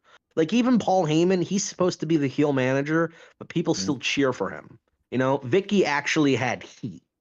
Yeah. Well, that's the thing, and this is what's even remarkable. And again, I'm not trying to go on WWE right now because we're talking about AEW, and I know Joe wants to wrap this up soon, but basically the way that Dominic gets heat, right, and it's natural heat, where it's almost quote unquote borderline X-Pac heat, where the moment he's about to take the microphone in his hand and he's about to say something, he immediately gets booed, and that's Dominic? Dominic, it's very difficult to be consistent with that. And again, that shit is fucking stupid. But again, he's getting a reaction. And the thing is, if you don't get a reaction, you're not doing a good enough job. So in comparison with, we're talking about the women of AEW, again, give me a reason why I should not only legitimately hate you, but give me a feeling of wanting to be invested at least in your match. And honestly, that's really not happened for me. And although you got some great characters and some great stars in the women's division, and again, we've had some great women's matches in AEW, unfortunately, it's just not been consistent. I have a question. A question. In AEW, has any woman, has a woman's match main evented before? Yeah, cage match. Yeah. Okay. Thunder Rosa, Britt Baker, I was there for that one. If Rampage counts, then for sure. Okay, that's what I'm saying, though. So this is what I'm saying. I feel like when women main event, right? Yeah. Or when anybody main events, it should be because, okay, that's the most important storyline going on tonight, or that's the most captivating one.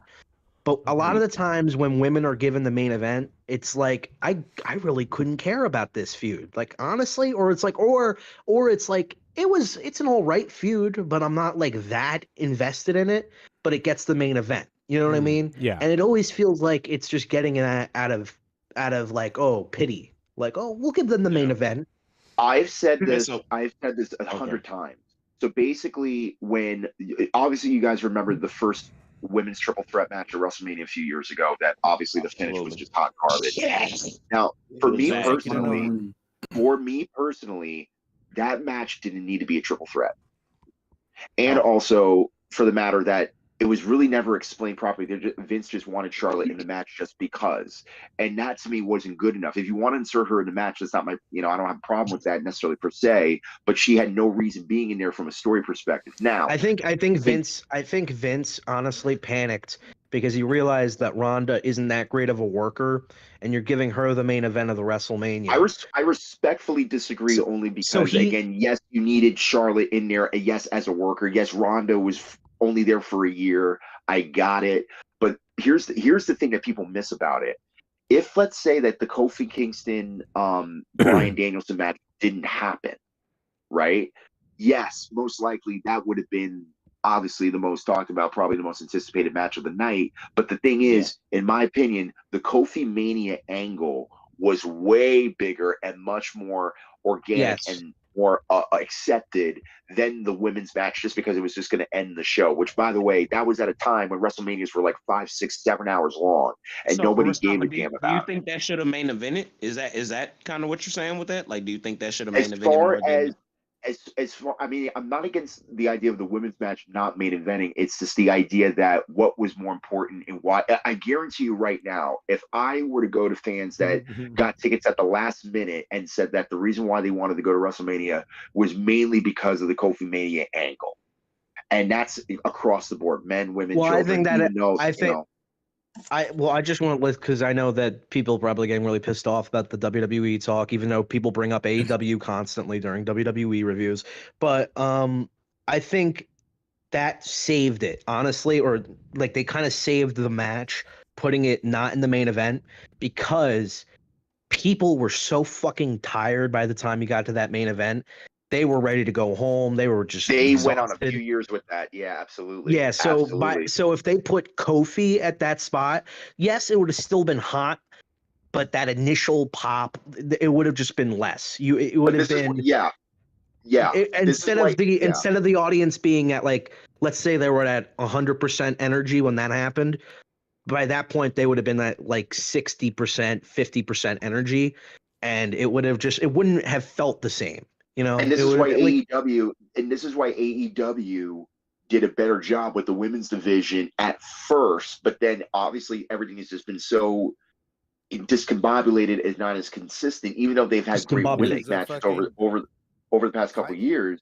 It's been, you know, Title was fucking kind of fucking shit on. Yeah, I think a lot of people were more critical to the women's division from the earlier points of AEW. Oh yeah, I only disagree. And again, there might have been some times where it was just like, okay, this match sucks, and yeah, it's gonna happen. But for me personally, I mean, again, I think Britt Baker, when she first started out as a babyface, I'm like, she's a horrible babyface right now. When they turned her heel, I'm like, that's what it needs to be. But Mustafa, at the beginning of AEW, it was just like Britt Baker babyface getting ready to turn heel and Riho. That was it. Yeah, they wanted the Japanese women to get, and again, they turned Rio into a superstar. They really did. But the thing is, as far as being champion goes, there was no reason for it. So, no, absolutely not. And again, this is what I'm saying. And I'm here to be controversial slightly. For example, I want to ask everybody here on the panel: Do y'all really want to see beautiful women fight? Yes. I'll like see any women fight. I don't care. I don't care what they look like if it's a good match. No. Seen Wait. Time out. I feel like y'all are all being disingenuous. Wait, stop. If you are saying that a woman is beautiful, that means you care about how she looks. So for you to say you will want to watch her fight to the point where she's bleeding and cutting herself and shit, she's taking away from her beauty. How can y'all all sit there and say that you will want to watch beautiful women fight? Sexy, man. Here's the thing. How many of the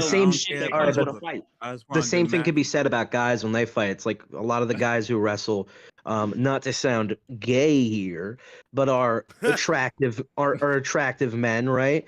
We don't want to see, not necessarily people get cut up because, oh yeah, I like the fact that their beauty's been taken away. Just people like to see people fight. It doesn't really matter if they're a guy or a girl. But Luke, would you be not agreeing with me if you were saying it's much more tolerable for us as a species to see two men fighting in that scenario versus two women? Dude, I don't care what they look like. I just want good matches. Yeah, I'm too old for that. I'm too old now. Y'all trying to play them games. I want to see two girls make out though. I was about to say, I was trying to have a conversation. Y'all, no, I get it. Gonna be honest, then cool. No, I don't know. I mean, we are being honest. You're just like, we gave you the honest answer. Yeah. You're like, be honest with me. Okay. Like, no, I want to watch porn. I'll watch porn then. That's a good show. That's what I want. Yeah, I mean, if I wanted to watch beautiful women, I can do that anytime. Or I could just look at the women wrestlers. Yeah, Pornhub. Yeah, or I could just look at the women wrestlers like outside of the match when they're in the match. It's like getting mad at. That's you're being disingenuous. You're saying that the woman is beautiful. She can make money doing other things than getting in this ring. So I didn't fall in anybody's. I didn't fall in anybody's trap. You did not place a trap card. Listen, what I'm saying is, is that yes, I could search a girl and be like, oh, she's pretty. But if I found out that that pretty girl was also a UFC fighter and she got her nose busted or something, I wouldn't be like, ugh, disgusting. What is this? I would just be like, oh, she's a fighter. Like it's really. No, I don't agree think with it's that. anything. That doesn't I don't take think it away really. from her attractiveness. That No, but wasn't who- the point I was making. But who cares? It doesn't. You fucking MJF. People could say he's attractive, and when he gets busted open, do we go? Oh, I don't know about this, guys. I mean, like, how could you even watch this? You're lying to yourselves. What I'm saying is, I promise you, if more women found MJF attractive, their views wouldn't be suffering like they are right now. Please stop with all this extra shit. I don't believe that. I don't think enough women watch it. Wouldn't matter. I don't know what you're talking about. What is? I feel like we're going back and forth into like a different argument each time. I was hearing people saying that we weren't getting into the AEW talk. I'm just saying I'm 100% now. Again, if people think I'm just being crazy, cool. But you can't deny the fact. If women thought MJF was more attractive, more people would be watching this product. Does anybody want to say anything about that? Yeah, Probably, yeah. I don't understand what you just. What was the point there? I don't have to explain it. I promise you. I don't know what you said. I It get what you're sounded like you saying. said, I get what you're saying. But you know what? There's how many wrestlers though are there with shirts off that could be that hot guy that some girl could like and want to watch? You know? That to be fair, we were having a whole conversation before we even came here. So like I do apologize because I contributed to that 99.9%. Like I brought the energy, so for sure. You guys are weird. No, I'm just kidding. I don't know. I get what you're saying. I mean, good-looking people. You know, people want to watch good-looking people, and if they see good-looking people, sometimes that's enough. People that can actually fight. Because again, Joe, for real though, if Leah's on the line, you're fucking MJF up, and don't act like you're playing with me or this is some extra shit. Joe. No offense. No offense to Joe. Bro. No offense to Joe. MJF. Yeah, I don't mean to put you on the spot. Sorry, actually, MJF would beat the shit out of Joe. He's in a lot better shape. Joe could probably hold his own for like 2 minutes and like get a good. I'd run out of breath after. Hey, Luke, I'm telling you right now. I promise you're trying to be funny, but you're insulting Joe ego, and he know exactly what I'm talking about. There is nothing in him that makes him believe that MJF could dominate him in the fight. I promise you. That is true. I'd have to see myself knocked out and be like, okay. See that? I'm telling you, bro. This is what I'm saying. That man. What are you saying? You're not saying. No offense, but you're not saying anything. You're just saying people are beautiful or they can't. I fucking hate it. Like, well, I don't understand. And then you're talking about this.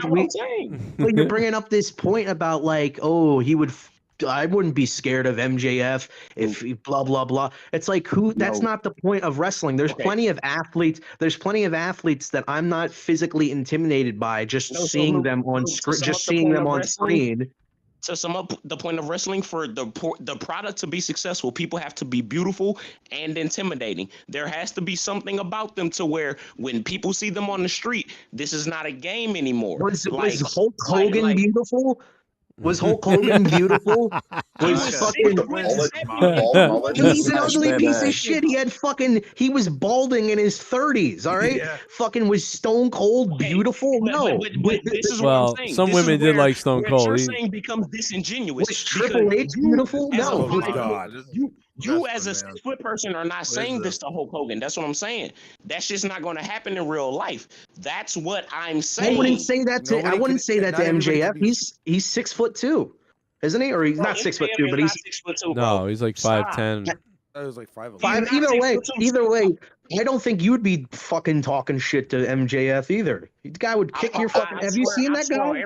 I swear on everything I love. Joe would have a lawsuit on his hands. He'd probably make you cry before he even touch you. Venus was sexy. Hello. Hey Joe, if you don't mind me just intervening real quick, if you've noticed, and I've noticed this actually since he won the title, MJF has gotten more shredded and has shed off so much water weight just to get ready for this Iron Man match. This dude is coming into this match ready. I know, like, you know, in storyline wise, everybody's Steroids. like, he's cowarding, he's doing this and that. Dude, he's going to be so prepared for this match that I think a lot of people are going to really look at him in a different light, especially after when he still retains the title. Well, remember the match he had not that long ago with Shit Stain or whatever that guy's name is? Take a shit. Yeah, take a sheet or whatever. Yeah, he had a great. They had, like, that's one of his best matches I've ever seen. Yeah. Oh, by the way, there's something I wanted to mention. Joe, during the MJF promo, he says something about like that how the woman left him and this and that, and then Tony Schiavone makes a slide remark by saying "smart woman." I popped for that. I popped for that. Can I ask y'all real quick? When MJF is doing this Fujiwara armbar, does him pelvic thrusting in the air do anything? Like, is it, you know what I'm saying? Like, Yeah, it made me uncomfortable. I was uncomfortable by it. Yeah, what is the selling behind the pelvic thrusting with the Fujiwara? I don't understand. To make you horny. Literally, yeah, to extend your arm even further. Rubbing his dick and balls on his arm. That's what he's doing. So apparently, and also another thing, Joe, when he made the speech about how Bryan Danielson has gotten the most head injuries and suffered the seizures and stuff like that. At first, I'm thinking to myself, I think probably the person that probably took it the most was Benoit, who killed both his wife and son, then himself. So I was kind of like a little bit confused by that comment, but to each his own. Right. You know what I mean? Because it was just really weird listening. And again, he did a good promo. I'm not gonna lie. He does great promos practically all the time. But hey, let me ask you something. Do you ever listen to that 911 call and debate?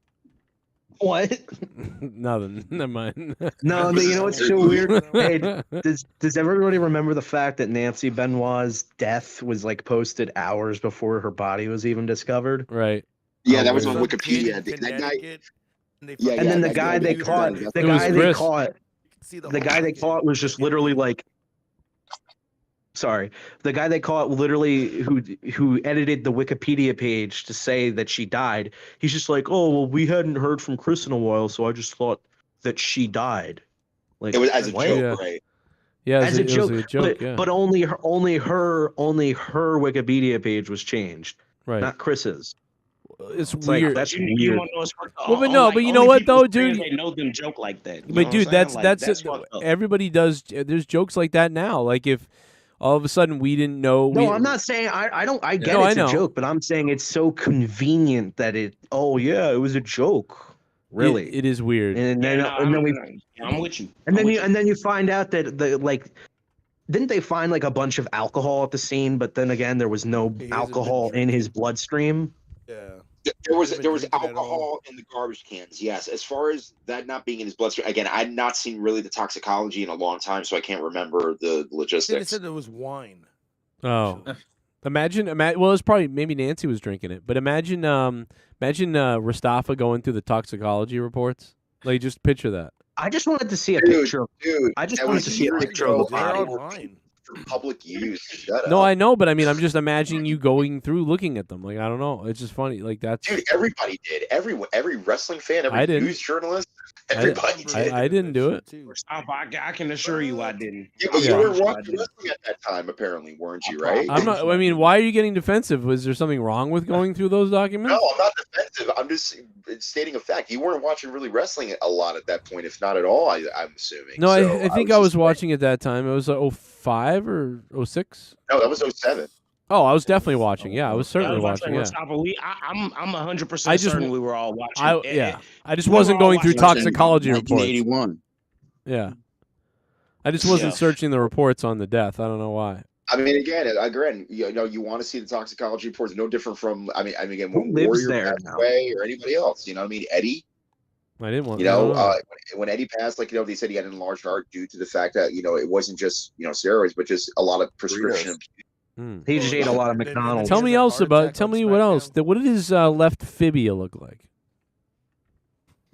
Dude, he had thin legs, bro. They called him like a Mexican flamingo. I think somebody Fucking called that. fucking Rostafa probably knows the paper that they filed the fucking Chris Benoit's death certificate on. Like they were actually using some sort of it's kind of like Bible paper. It's really a strange material. It was typewriting paper. What color were? Chapo got to the house and the path he took. Roll a joint out What of it. colors? What color was Chris's son's eyes? Can you tell me that? They were red by the time I Rostafa got don't there. really care. I'm sorry. They're glamming me, bro. They were. Well, it doesn't matter. They've been eaten out by like bugs at this point. You know, they've been buried 6 feet deep. Is that my? Am I right about this? Is my son glamming me right now? Sorry. Yo, What I saw something so terrible when I was younger because I didn't know who Chris Benoit was because I joined wrestling I started watching in 2010, and so I kept seeing these highlight videos of Chris Benoit. I'm like, where did this guy go? And then I look up Chris Benoit. The first thing that comes up is this video that says Chris Benoit death footage, and oh my god, it was like how they animate Canadians on South Park. Yeah. Like that's Yeah. how it basically was, like pictures of Chris and his wife and his kid. Oh my You god. know what I saw? You know what I And he's saw? like, "I'm killing you now, bitch." On YouTube, they made a similar video. Somebody made a similar video where it's like the death video, and it's Chris Benoit doing a promo, and he's like bleeding, and he's like intense, and he's like, "My family will not be watching," and this and that. I'm like, Oh my okay, god. this is a little too disturbing. This is bad. I want to say like called him. That's fucking on crazy. Saw this one video my bad, this dude yeah, actually go used ahead. a spirit box and called him, and he was just like, "Yeah, I killed my family. I got into some weird shit." So, and then he took the video down, like after like 3 years. For fucking Honestly, dude, it's still a tragedy. Spirit Even box, crazy. Yeah. even after watching the Dark Side of the Ring, which by the way, the Dark Side of the Ring season 4 is coming out at some point. But like after seeing the Benoit episode, I was kind of like, because people have this idea or this fixation where it's like, oh my god, he was such a great wrestler, he should be in the Hall of Fame. First and foremost, as much as I admired him for his wrestling abilities, at the end of the day, you still killed your family. Like, dude, we're not going to glorify you based upon your last. People who can't understand that. Yeah. Who would induct him anyway? Jimmy Yeah, Snuka is in the Hall of Fame. exactly. Now, I would think that women, in a lot of ways, should at least be, even if it's not in WWE Hall of Fame, at least like in the Cauliflower Hall of Fame. Wait. Mustafa, Jimmy Snuka is in the Hall of Fame. Yeah. Right. Okay. Stop. Yeah. And Don't be disingenuous with the people. We're like, people are listening to us, bro. Yeah, and all right, you want to talk about disingenuous? How about the fact that we also have Tammy Lee Stitch that's still in the Hall of Fame, and yet she's practically been in and out of jail and practically killed Let's somebody. talk about it. Yes, thank you. Yes, let's talk about it. Okay, so dude, you realize that the WWE Hall of Fame in a lot of ways is practically hypocritical in various respects, but at the end of the day, It is a farce and a joke, exactly like the person who was running the company that we all as people gravitated and were attached to, and he chose to let personal things that he did affect how people view us. And So, yet yeah, I he's don't back have in the any company sympathy. as the I don't chairman have of any the sympathy. board. I don't think anybody. He's back in the Vince's daughter. When you take out a He's not only the chairman of the board, but he's the leading stockholder, which he already knew he would still be even after he had left. So at the end of the day, he's back, and it's still there's even people who even reported, again, it might be over exaggerated, it might not be, but that he's influencing Hunter on creative decisions wouldn't necessarily be a far-fetched thought. And for me personally, it's like, again, whatever you think about Vince personally, I mean, again, it's your business, but at the end of the day, he still has all the cards in his hand from a business point of view. And whether or not he sells WWE this year, next year, or whatever, at the end of the day, he's leaving this business a very, very wealthy man. So wait, here's my point, and I want y'all to listen to Mustafa because y'all know he gonna answer truthfully. Mustafa, do you think that Triple H is doing anything in this company that Vince McMahon is not approving? Well, at the end of the day, you know, again, Triple H. At the end of the day, when it all comes down to it. Yes, literally, when it all comes down to it, he makes the final decision as his per title. At the end of the day, if Vince makes a suggestion, of course, Triple H is going to be open to it because at the end, you know, who built that company? You know, from the ground up, literally after buying it from his father. I'm sure Triple H in his head is like, this I is mean, Vince's. like I said, I feel like you did some gish gallop. That was something that could have just been a yes or no. Gish gallop. Gish gallop. Like you literally could have just said yes or Dave no. Meltzer Like, did. So you want to yes or no question? Do you feel that Vince is pretty much overseeing basically what Hunter is doing? Potentially, yes, absolutely. I'm not there. I'm not there on the fourth floor. I'm not there on the fourth floor, absolutely knowing exactly everything that Vince is doing. I don't care if the whole WrestleMania plan is Triple H's. Vince is still like yes. That's what's happening. I think Vince has more involvement than people are letting on, I guess. He probably does, but again, I don't know. But also, I think Triple H. I think If Triple Luke H is. Rojas is selling his brand, he's going to be there to sell his brand. He's not going to be away from the company so somebody else can sell the Luke Rojas brand. Stop What playing I'm with me. saying, what I'm saying is that yes, Vince is probably still there overseeing it, and he's probably also giving more ideas because you can still see the Vinceisms in the product. Oh yeah, we saw that on Monday Night Raw. Literally this past. But Triple H is also, his involvement is, I think he probably has more involvement with the overall Let me writing of the give you an story, example. because you can just tell with the way that things have improved, the way the roster has improved, the Let me give you an storylines example. overall have improved. Let me give an example of Triple H's fingerprint. So you obviously see, like, sometimes when it goes from one scene to the other, like backstage segments, that's Triple H. That's literally him.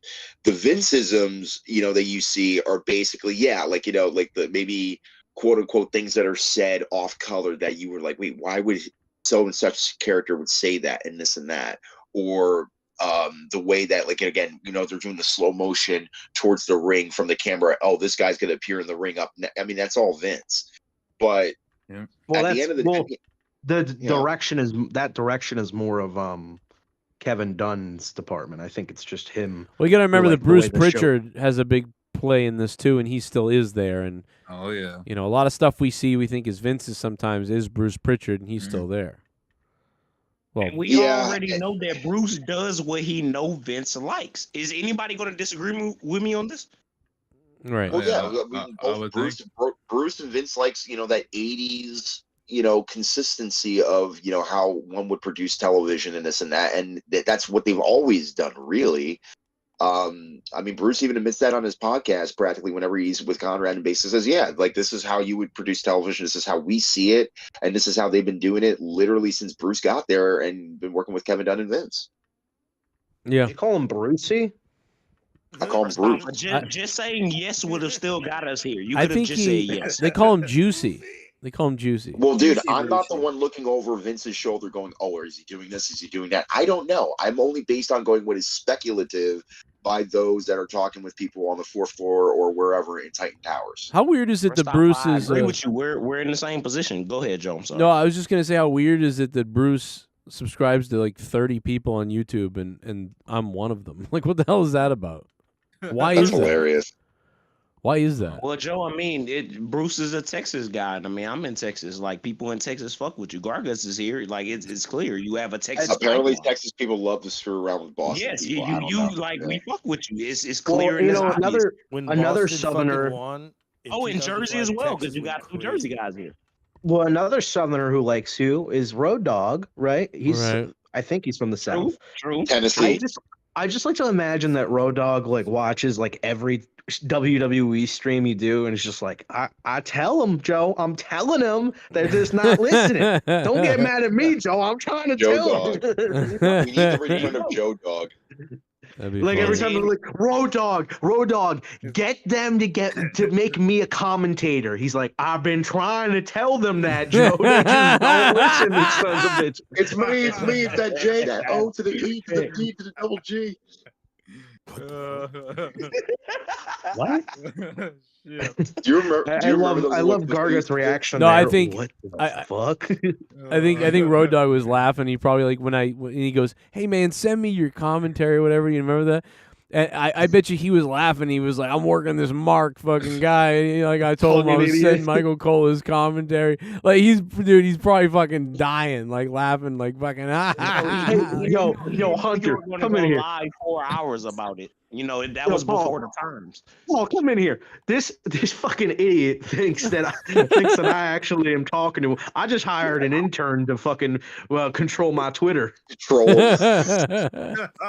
Like every time, like Joe really thinks he's having conversations with him, and like every time Road Dogg's reply is like, "Thanks, Joe. I really appreciate it." Like these responses.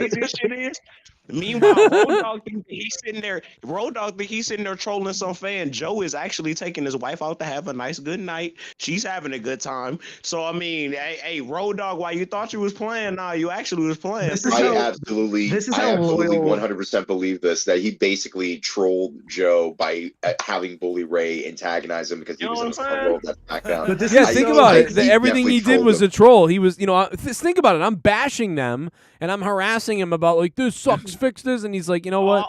Also, on the behalf of the Joe Cronin Army, I like to see Bully Ray. I know Joe wouldn't, but I like. No, I like him. Like have Bully be like Bully Ray, sick him. Dude, I'm telling you. Let me holler at him. I like to talk to him.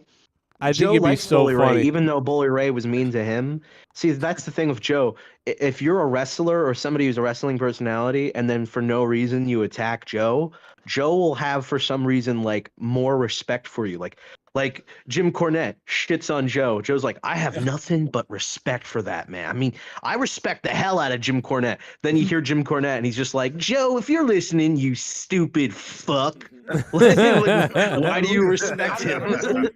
Honestly, like I'll say this right here, just to put this out here. It's chess, not checkers. And I know you know that, but I'm gonna just say that to be like that. And Joe got to do what he got to do. Because people will literally sit here and play the other side, but then still be creating other accounts to watch them. That's what I'm saying. I've been here so long. I know Joe's shadow banned. I cannot tell you the last time I got an ad on his video. I have been here since 2012. I got an ad on his video. I just got an ad on his video yesterday. I might have to make a new account, literally, for real. It could be you. Joking. Yeah, it could be you, the shadow ban. None of that happens. It's weird. That's why you get YouTube Red. Real, bro. Yeah. Yeah, this whole time, Jay Menace had YouTube Red, and he's like, so that's where my $10 have been going this entire time. Yeah. Like, bro, like I literally have notifications on. Joe go live. I have no idea. You know what I'm saying? Like I've been getting hold. By the way, does anybody like? I know that people probably do have it, but I've been like offered, sign up for free for YouTube Red, and I'm like, no ads. That sounds awesome. And then for some reason, I just never sign up for it. Like it's a free trial. If you have podcasts and shit, or like hours worth of shit that you can listen to on YouTube at a moment's notice, it's so worth it, bro. I'm telling you, it's so worth it, bro. Well, you have that with regular YouTube. All you gotta do is just you can have that with Spotify. You know what I'm saying? Yeah, you can get that anywhere. I'm just saying, like, if YouTube is the place where you can get all of your shit, then yes, I would 1,000,000% suggest YouTube Red. Hey Garguts, if I were you, I would turn up your mic or like try to get closer to the mic because it sounds like you're like a million fucking feet away. You sound like the girl at the drive-thru. Isn't this some You sound like you're talking in a hallway. And the pickles. It's like it's really fucking high up on my end. The pickles. Maybe I'll the shakes. Yeah, I can barely hear him. That's like the type of audio. That's like the type of audio you hear in like it doesn't even say I'm live right now, dude. It says I'm upcoming. Yeah, that's so weird. What the fuck is going on? It says I'm not live. Point your dick downward. The heck is that? That's so weird. It says my stream is upcoming. What the fuck is going on? Point your dick downward. This summer. That's kind of weird. This summer. Aim at the floor, Joe. We gonna be ready to go. That is so weird, dude. It says I'm not live right now. It says I'm upcoming. Upcoming. What is that about, dude? What the? He's gonna fucking come in his face or something. I bet since I said y'all should get YouTube Red, I bet you get ads now. No, I've always had. I'm like grandfathered into it from starting with the program. Joe, bro, thank you for saying that. Thank you, because people need to know that like you've been doing this that long to where you were getting the deals when YouTube Red was first a thing in 2016, 17. Like they were just starting to do that shit. Yeah, now it says you're live. So I'm wondering if that whole stream that you just did is that whole stream that you just did, was that even recorded? See? Yeah, it was. I don't know. I'm sure it was, but I mean, just the No, alert. I mean, I'm just. Oh yeah, it does say I'm live now. I had to like literally like So I went in and saved it. I changed something in the title and hit save, and that changed it to make it say that I'm live. That's so weird. So no, what I'm wondering if everything else prior to you it actually saying that you're live, I'm wondering if that was like recorded. You No, know I think what it's mean? recorded. I think Like, it is because it says I no, see I it. mean, I'm I see it. Yeah, it's here. It's yeah. probably. I just want to see if I can go back in this. I can. I remember all remember right. when Joe like a couple years ago he would do like live streams, and God forbid if his computer froze up or this and that or something went wrong. I remember like him trying to whether he would or not get back on live, and by the time he would get back on live, he would have let's say maybe 1,200 people watching, and it would be 300 watching it, and it had to be so depressing for him Oh he's yeah, trying yeah. to get through a review, and yeah, it sucked, man. I remember those days. It was like. The best is when Joe. Over. Yeah, the best is when Joe freezes and his setup is all normal and clean, and then it cuts back to him after it's been shut down for a while. And it's on repeat, for a little while. Yeah, I know. No, but then it cuts back to him, and then his whole set is all fucked up because he's been throwing shit. What the fuck?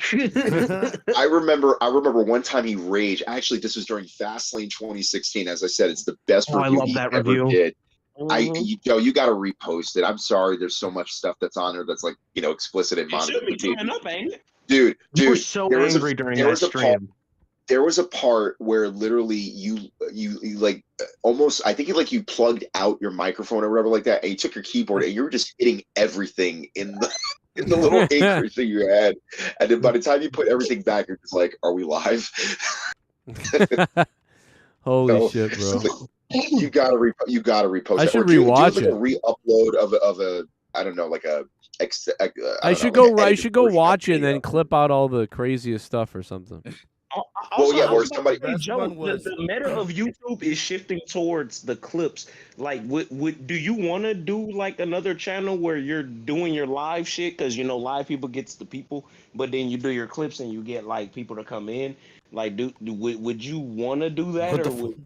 I don't know. I'm not sure what you just said. Serious. Joe doing a Joe Cronin clip show is crazy. I'm telling you, you please don't miss this. My favorite bit from that episode, and I'm sorry for interrupting. My favorite bit was when he was doing the Enzo Amore deal, where it's just I hit Roman Reigns with so many chair shots, and he kicks out like a bitch, and you can't teach the. I was in a bathroom stall with Vince McMahon 2 years ago. What's funny? I remember post Royal Rumble, Joe made a video where he was wrestling nobody, and he was trying to play out how the match should have ended with Dean Ambrose winning. But he was wrestling nobody, and he's hitting himself with pillows and shit. And he's he's just going nuts.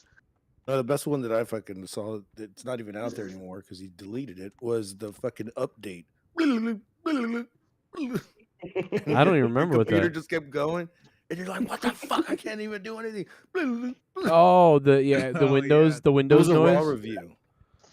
Yeah, I remember that. Oh yeah. Dude, no. He got so mad. Out, and then I remember he was doing a review within 25 minutes. That was actually 3 years ago, I think, in this house. I think it was. I think maybe. Yeah. Can I be honest? If I want to talk about the hardest I ever laughed, number one was the monetize this where JB was burning the belt. But number two was the Leah wake up episode of Corrupted Joe. Again, Luke, Rastafa, all of y'all, I appreciate y'all, bro. Y'all have helped me make money. Y'all have helped me get through nights and night shifts and days, and you know what I'm saying? My body being off balance. I do accept cash. Or cash, you know what I'm saying? Man, Rastafa, bro, I got you. We'll talk. You know what I'm saying? I got you. What's this? I was just gonna say. What's this about the Leah wake up moment? No, what I was saying is that's one of the moments where I'm listening live and some shit is happening, and that's crazy. Oh, okay. You know what I'm saying? When that shit first comes to me and I first get that shit, bruh. Oh, when we were listening to me finding the weapon. There was an episode where Joe was playing PUBG. And I remember this very well. It was on 9/11 out of all days. And I remember he's right in the middle of a game. And I remember this so clearly because he just did a review of I think it was NXT or something. He does play a little bit. and he's trying to kill this guy, but this guy ends up killing him. But like his daughter is like constantly interrupting him. He's like, "Daddy, Dad," and then he ends up dying. And he like looks straight ahead of the camera. He doesn't say anything. He's just silent, and he just ends the stream, and it's over. And I'm thinking to myself, "Oh God, she's about to go. She's about to get spanked. She's going to bed." No, it's probably one of those things where like I was like, you know what, I can't do this. Right there's what made me love Troy, because Troy would be like, hey, Joe, you don't see him? Like, wait, like, and I'm at work. I should be working right now, but I'm sitting here with my phone propped up so I can watch y'all play PUBG. And I'm just like, bro, Joe, you don't see this man walking across the screen right now? Yeah, the Like, stream sees it. Like, bro, it was. I'm telling you, y'all gave me life, bro, and that's why I'm here for all of y'all, bro. I appreciate all of y'all, and I got all of y'all anytime. Oh, Joe Bishop. Joe Bishop in the chat. Here's my impression of Troy. I fucking hate everything. I hate the show. Your audience sucks. It's not funny. But I love you guys. And he couldn't drive. He couldn't drive in PUBG where the shit. I gotta say this. Joe Bishop in the chat basically goes, "Joe versus the Bat is a classic." You know what? That actually is a classic. Yes. More so was a video that I thought was Joe's, but it was another random video that he posted where the cat choke slammed the bat. By the way, yeah. by the way, feud is Joe versus the Bees. By the way, Joe, I'm getting an ad right now on your channel. Oh, See? My God. For your video. 11 on my time. Hey, I'm not getting no ad though. It's that shirt commercial. I didn't even push the ad button. That's weird. Huh. This is funny. Somebody's compared Tony Khan's announcement to when Ralphie used his Dakota ring in A Christmas Story to find out. I mean, What was Tony Khan's announcement? they should have brought out the gobbledygooker. Yeah. What was Tony Khan's announcement? I don't know what it Rick was. Moore Like, It was like basically enough. There was like other shows. That they have a reality show coming after the Dynamite. Yeah, ends. a 60-minute hour show after AEW Dynamite, which, by the way, I'm assuming is replacing the slap competition or whatever. Right. After Dynamite eventually. So yeah, so that's going to be happening. And again, there may be. I think they're just going to do like superstar profiles, basically. They're doing one on Britt. They're doing one on Adam Cole. I'm pretty sure it's going to go downhill pretty fast. Not to say it can't be a good show, but when something starts out hot, with the exception of Dynamite, all the other shows it's a slow burn. I always liked watching the backstage shit for wrestling. They're just trying to I was keep about the to say, channel like, not this changing. is what I'm just talking to you about, and knowing that that's what they were doing before I ever knew that that's what they were doing. Hey, And does that's why anybody- I actually was What was crazy. the women's locker Does room anybody backstage? remember? Does anybody remember when Adam Cole was like, a star or like was an up and coming star instead of like guy that I hear does some stuff like in the mid card of AEW? Like, Are we talking before NXT or like? I'm during talking about when he was in NXT. And he was like the guy that like, oh, this guy's going to the main roster. He's going to be a big deal. And now he's in AEW. And granted, I don't watch AEW, so I could be just talking at my ass. Well, one of the reasons why was I don't because hear anybody bring him up anymore. Like I don't even. one of the reasons why He was injured for like 4 months. You're a grown man in wrestling now. You upgraded. I'm telling you, you don't see the shit the way reason you used why to. he left NXT was because, or at least one of the reasons why, at least from what was been said about him or this and that, was because they weren't even going to have him featured. They were going to have him manage, really. And that was all he was really penned for I guess, the up-and-coming future on the main roster. And they were going to be wasting his talent.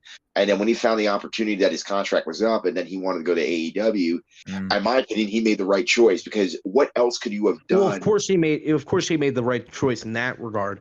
But even if he made the right choice, I just feel like, and again, I know he was also injured as well, but was he injured? I think yeah, he was injured. Yeah, okay. But what I'm also saying is, like, even before he was injured, I just remember like hearing him like, "Oh my God, the Undisputed Era is back," even though they just broke up like 5 months ago. Well, again, But they're I think back. that was the perception, and I think that's what they were aiming for. You know. And then I just heard like nothing of like real importance happened afterwards. Well, You know I what think I mean? I think what before the whole CM Punk thing happened, I think honestly what we were planning, what was basically being looked on television, and this is even before Kenny Omega took his sabbatical off because he was very injured.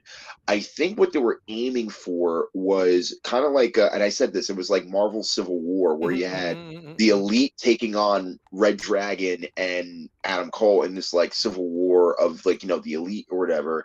And it was going to lead to a big match. As a matter of fact, I think that might have been the rivalry for the trios titles. It was leading to that back and forth, and right. And then for whatever reason, Kyle O'Reilly yeah, got injured, and then the other guy decided he wanted to leave, and it was just a bunch of stuff. And then the Punk thing happened, so all that pretty much got scrapped because that's what it was basically. And now Bobby Fish is an independent in Florida now wrestling. I guess this complaint is more of just like a really like as a huge NXT fan, and I was such a big Undisputed Era mark. It's just like so depressing to think that now like it's all over and like none of the guys like they can never get back together and they can never like capture that heat that they had. Well, as the Undertaker said, never say never. Well, I'm sure in fucking 20 years they'll bring them back when they're all old people. Can you imagine? Hey, Lou Rojas, I just want to say I feel your pain because, like, literally that shit started with me with Neville coming to WWE as Pac. I had never seen anybody move in the ring like him, and now where is he now? Where's he just? I think he just come back to AEW. Yeah, I think I get it. It might be a visa thing because I know in the beginning of AEW he had trouble with his visa, and this is before the pandemic happened. So AEW. No. But the thing was, it was hard for him to come in and out of the United States because remember, he still lives in the UK. It was easy for Candice Sitch to do that. Oh, apparently so. But the thing is that with Pac, and again, I love Pac. I think he's a great talent. The thing is, it's just the thing. It's like you can be a great wrestler, but again, when it comes to Tony Khan and his television, it's like, if you feel that, okay, maybe the audience is not reacting to him in this way, okay, the fans may do live, but when it comes to television ratings, it's a completely different ball game. And I'm not trying to bury Pac or anything, but again, you also have to take that in consideration too. And when you have a large roster like AEW does, and you're trying to maneuver things around and see where he fits. I mean, again, he was on TV practically the entire year of 2022. Right. Whether he was just the Mid-Atlantic champion or where he was the trios champion, he did his job, and he did it very well. And I'm pretty sure he'll be back soon. Do your He had just job. lost that belt too. That I think there was on every other show except for AEW. And I don't like. I think there's just something about NXT that allowed all these stars to shine so much and to make them feel like superstars. To shine as bright as a star. Shine as bright as the stars. But even a small star is the thing. Number one, it's good to be back. Rojas. But what I'm saying is about NXT is that, and then I'll let Joe say whatever he wants about Star Trek. I just want to. I gotta end the stream. It's late. Okay, well, go ahead. Finish off though. I don't really he give wants a fuck to tap now. out. I lost my train of thought. Oh no, you bastard. No, but Rojas, you watched the first episode of Picard, obviously, right? Yes. So when they're going up on the shuttle, review about it. I know that's right. So when they're going up on the sleepiest he is when they're on the shuttle, and Picard goes, "I don't know about this, Will," and then Will goes, and Riker goes, well, because it's a ruse, But the way Picard is like asleep, he's like, "I don't know about this, Will." Like you knew he was sleeping in that shuttle. Well, then they made it worse because they pretty much pointed out how sleepy he looked. I know because the parallels to Biden and Picard are unbelievable. No, because Riker says something like, "Oh, why don't you give me one of your disapproving looks that you're known for," like referring to like old school Picard, and so Picard gives him a look of like. Not like a Picard look, but like an utterly confused old man that's ready to take a nap. Oh boy! Like, and then Riker goes, "That's the look." Like, what are you talking about? When did Picard ever make that look? Riker's the hero in that episode, bro. He's got so much energy that he carries the whole thing over. All right, We Is gotta the get next episode coming out tonight? Yeah, in about 3 hours or all 12. 3 hours. 3 a.m. You staying up? Yes, go ahead. Did you remember that? Oh, sorry. No, go ahead. No, you go ahead. Just real quick. Oh, wait. Queef. Joshua David, thanks for being a member 3 months in a row, Josh. Thank you, brother, for being a member. I'll be here tomorrow, too, live. What's up? That baseball team I told you about, Spaceman pitching for the other night. Oh, yeah. Tonight they had Johnny Damon played for him. Oh, wow, the trader. And he's put on quite a bit of weight since. Really? Yes. That's committed. That's I'm surprised. I'm surprised That's Picard didn't. I'm surprised Picard didn't pass out when they were in the bunk beds, just like Patrick Stewart. He must have It loved took that us scene. forever to film that scene because Patrick Stewart kept falling asleep. Oh my god! All right, well, we'll talk tomorrow. Hopefully, the next episode is good. And I don't know if you want to stream again or not, or if that one YouTube commenter made Yeah, changed your he mind. did not like you. It was my fault for not keeping you on track. We sort of got off track. That's probably why he was mad. This is another reason why you miss me, and I should be here to make sure we Well, we stay were on target. To be Yeah. clear, though, we were following up after a stream where the last line was about Undertaker lynching people. So I was still in that no. I was still in that goofy fuck face, Yeah. I wanted to make those types of jokes, but you were like, no, but I think that because if you look at the earlier models of the Class D, you can really tell that. You're right. From what our No, studies no, have he's shown. right. The JCS show is so different than what the Star Trek fans want to hear. So they're Joe just has to do a complete change of face, and before the show happens, he's just oh, that fucking bitch. And then on the Star Trek, so I'm really excited to see what Terry Metalis does because he's never gotten Star Trek like this before. You're right. Oh, that popped Joe. Oh my god, bro! It's He got you. so true. He popped Joe. So we better do a review together tomorrow. And What I Oh, noticed, that's a threat, Joe. You better do a review tomorrow. the Kelvin has a different shape through the dorsal doors. Like, that's the thing that I really like you on this show. You're like, oh fuck anybody who thinks that Picard season 1 was good, but on the Star Trek channel, it's I can't really agree with anybody because I know that people did like Star Trek, and that's good. That's good for them if they liked Picard. That's perfectly my God, you you play nice guy, Salcedo in the middle yourself? guy. No, just I sound am not like Denise. Salcedo? I'm not Denise salad tosser. That's Yeah. worse. It's close, but Anyway, it's good worse. night. Good night, everybody. Good night. Goodbye. Garguts. Thanks for the mail. Hey, J Rod, thank J Men S. Mustafa and Garguts will be live all night long, and that's about it. I'm so tired I can't think of what to say. I'm like Picard, but I'm Open 38. wide and stay raw. Oh, if anybody was like, yo, Picard, whatever, I think maybe I'll try watching it, but I don't, whatever.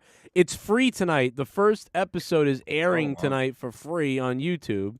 So you can watch episode 1 of Picard tonight for free. And 2 is going to air later, and then I'll do my Star Trek channel thing. I did see a lot of people. A lot of people sign up on the Star Trek channel. I got to be honest. I bet it's brought to you by Velveteen Cream. It's brought. No, that's bizarre callback. But No, why not? Why Velveteen Cream's No, good for you you, man. know what? You're weird. It's the new cocoa butter. That's your Mustafa is up to some kind of sexual deviancy. Here's the link. To No, the Picard. no, it's a byproduct of, hey, man, if you take this, it might be better for your No, I'm not bisexual. I'm not either. Who said I was? Well, you just said you're selling a byproduct. I said Velveteen Cream. I said a product. Well, that's a man's cream, and you said it's a bisexual product. Who said it just had to be for men? It Oh, can also be for women, listen, too. I'm down, dude. I will suck and fondle you all the way to the church.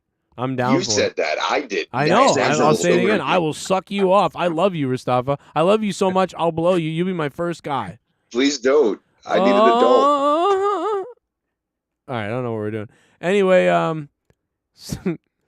Star Trek Picard. I'm gonna go watch it tonight and go to sleep and go to. I've got a lot of stuff to do. I'm going to bed actually, so I'll wake up in the morning and watch it probably.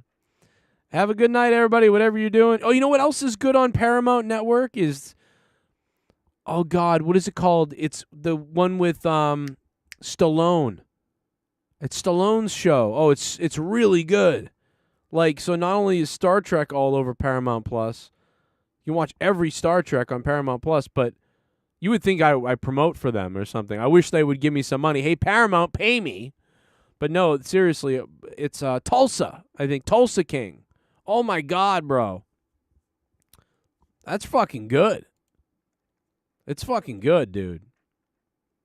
I can't believe it. I've been shocked. Tulsa King is great. I am fucking shocked, bro. So yeah, that's another thing you can watch on there. If you end up saying like, Star Trek, blah, Tulsa King. It's good. Destroy them.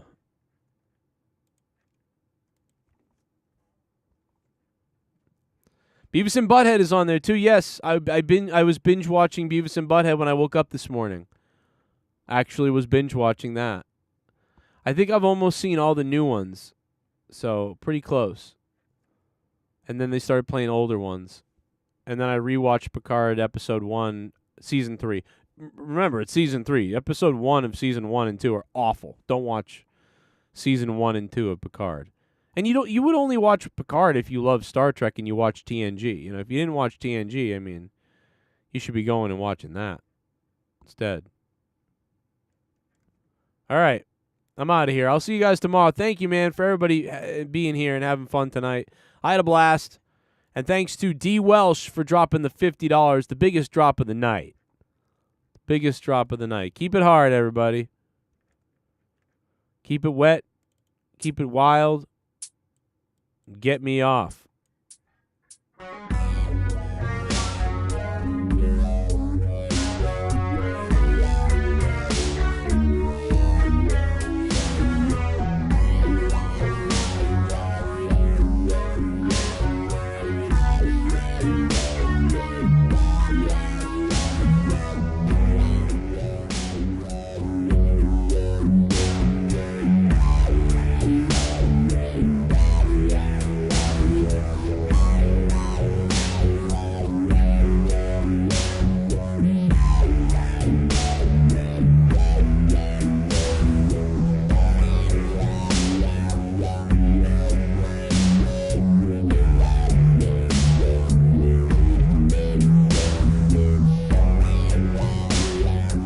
My name is The Undertaker, and the fact that I'm standing in this ring, staring at my brother KANE. KANE, I will send you straight to hell, and I will enjoy every single minute of it.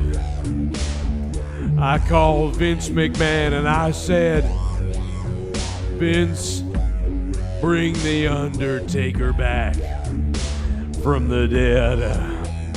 And Vince McMahon did.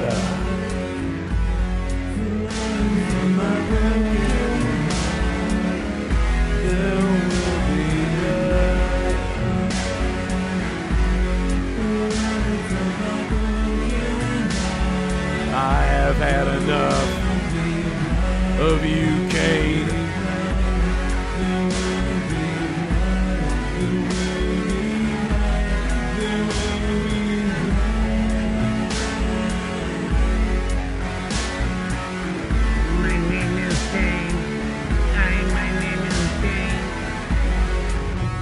His name is KANE. How about we play the Undertaker music? Yes. Sorry.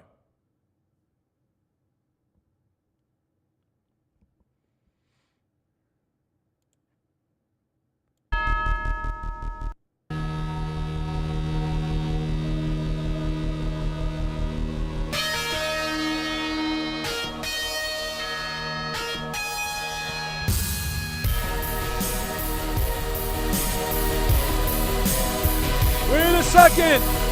What the hell is happening? The Ministry of Darkness is coming out on Monday Night Raw. This wasn't supposed to happen right now. We had D'Lo Brown coming up in a match with the Godfather. But my God, here comes! Look at the look in the Undertaker's eyes!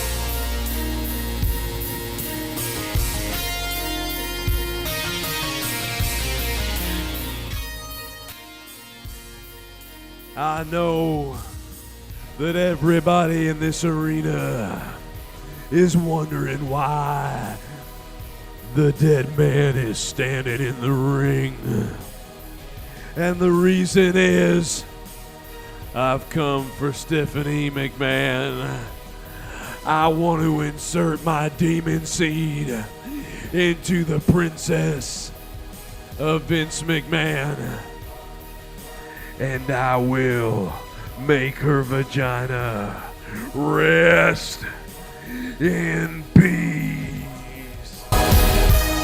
Well, what the hell? What the hell kind of thing to say is that? What a sick son of a bitch! Now, Vince, don't get all upset. I'm not. He's talking about my damn daughter! He's talking about my damn daughter! Damn it! The Undertaker. God damn it!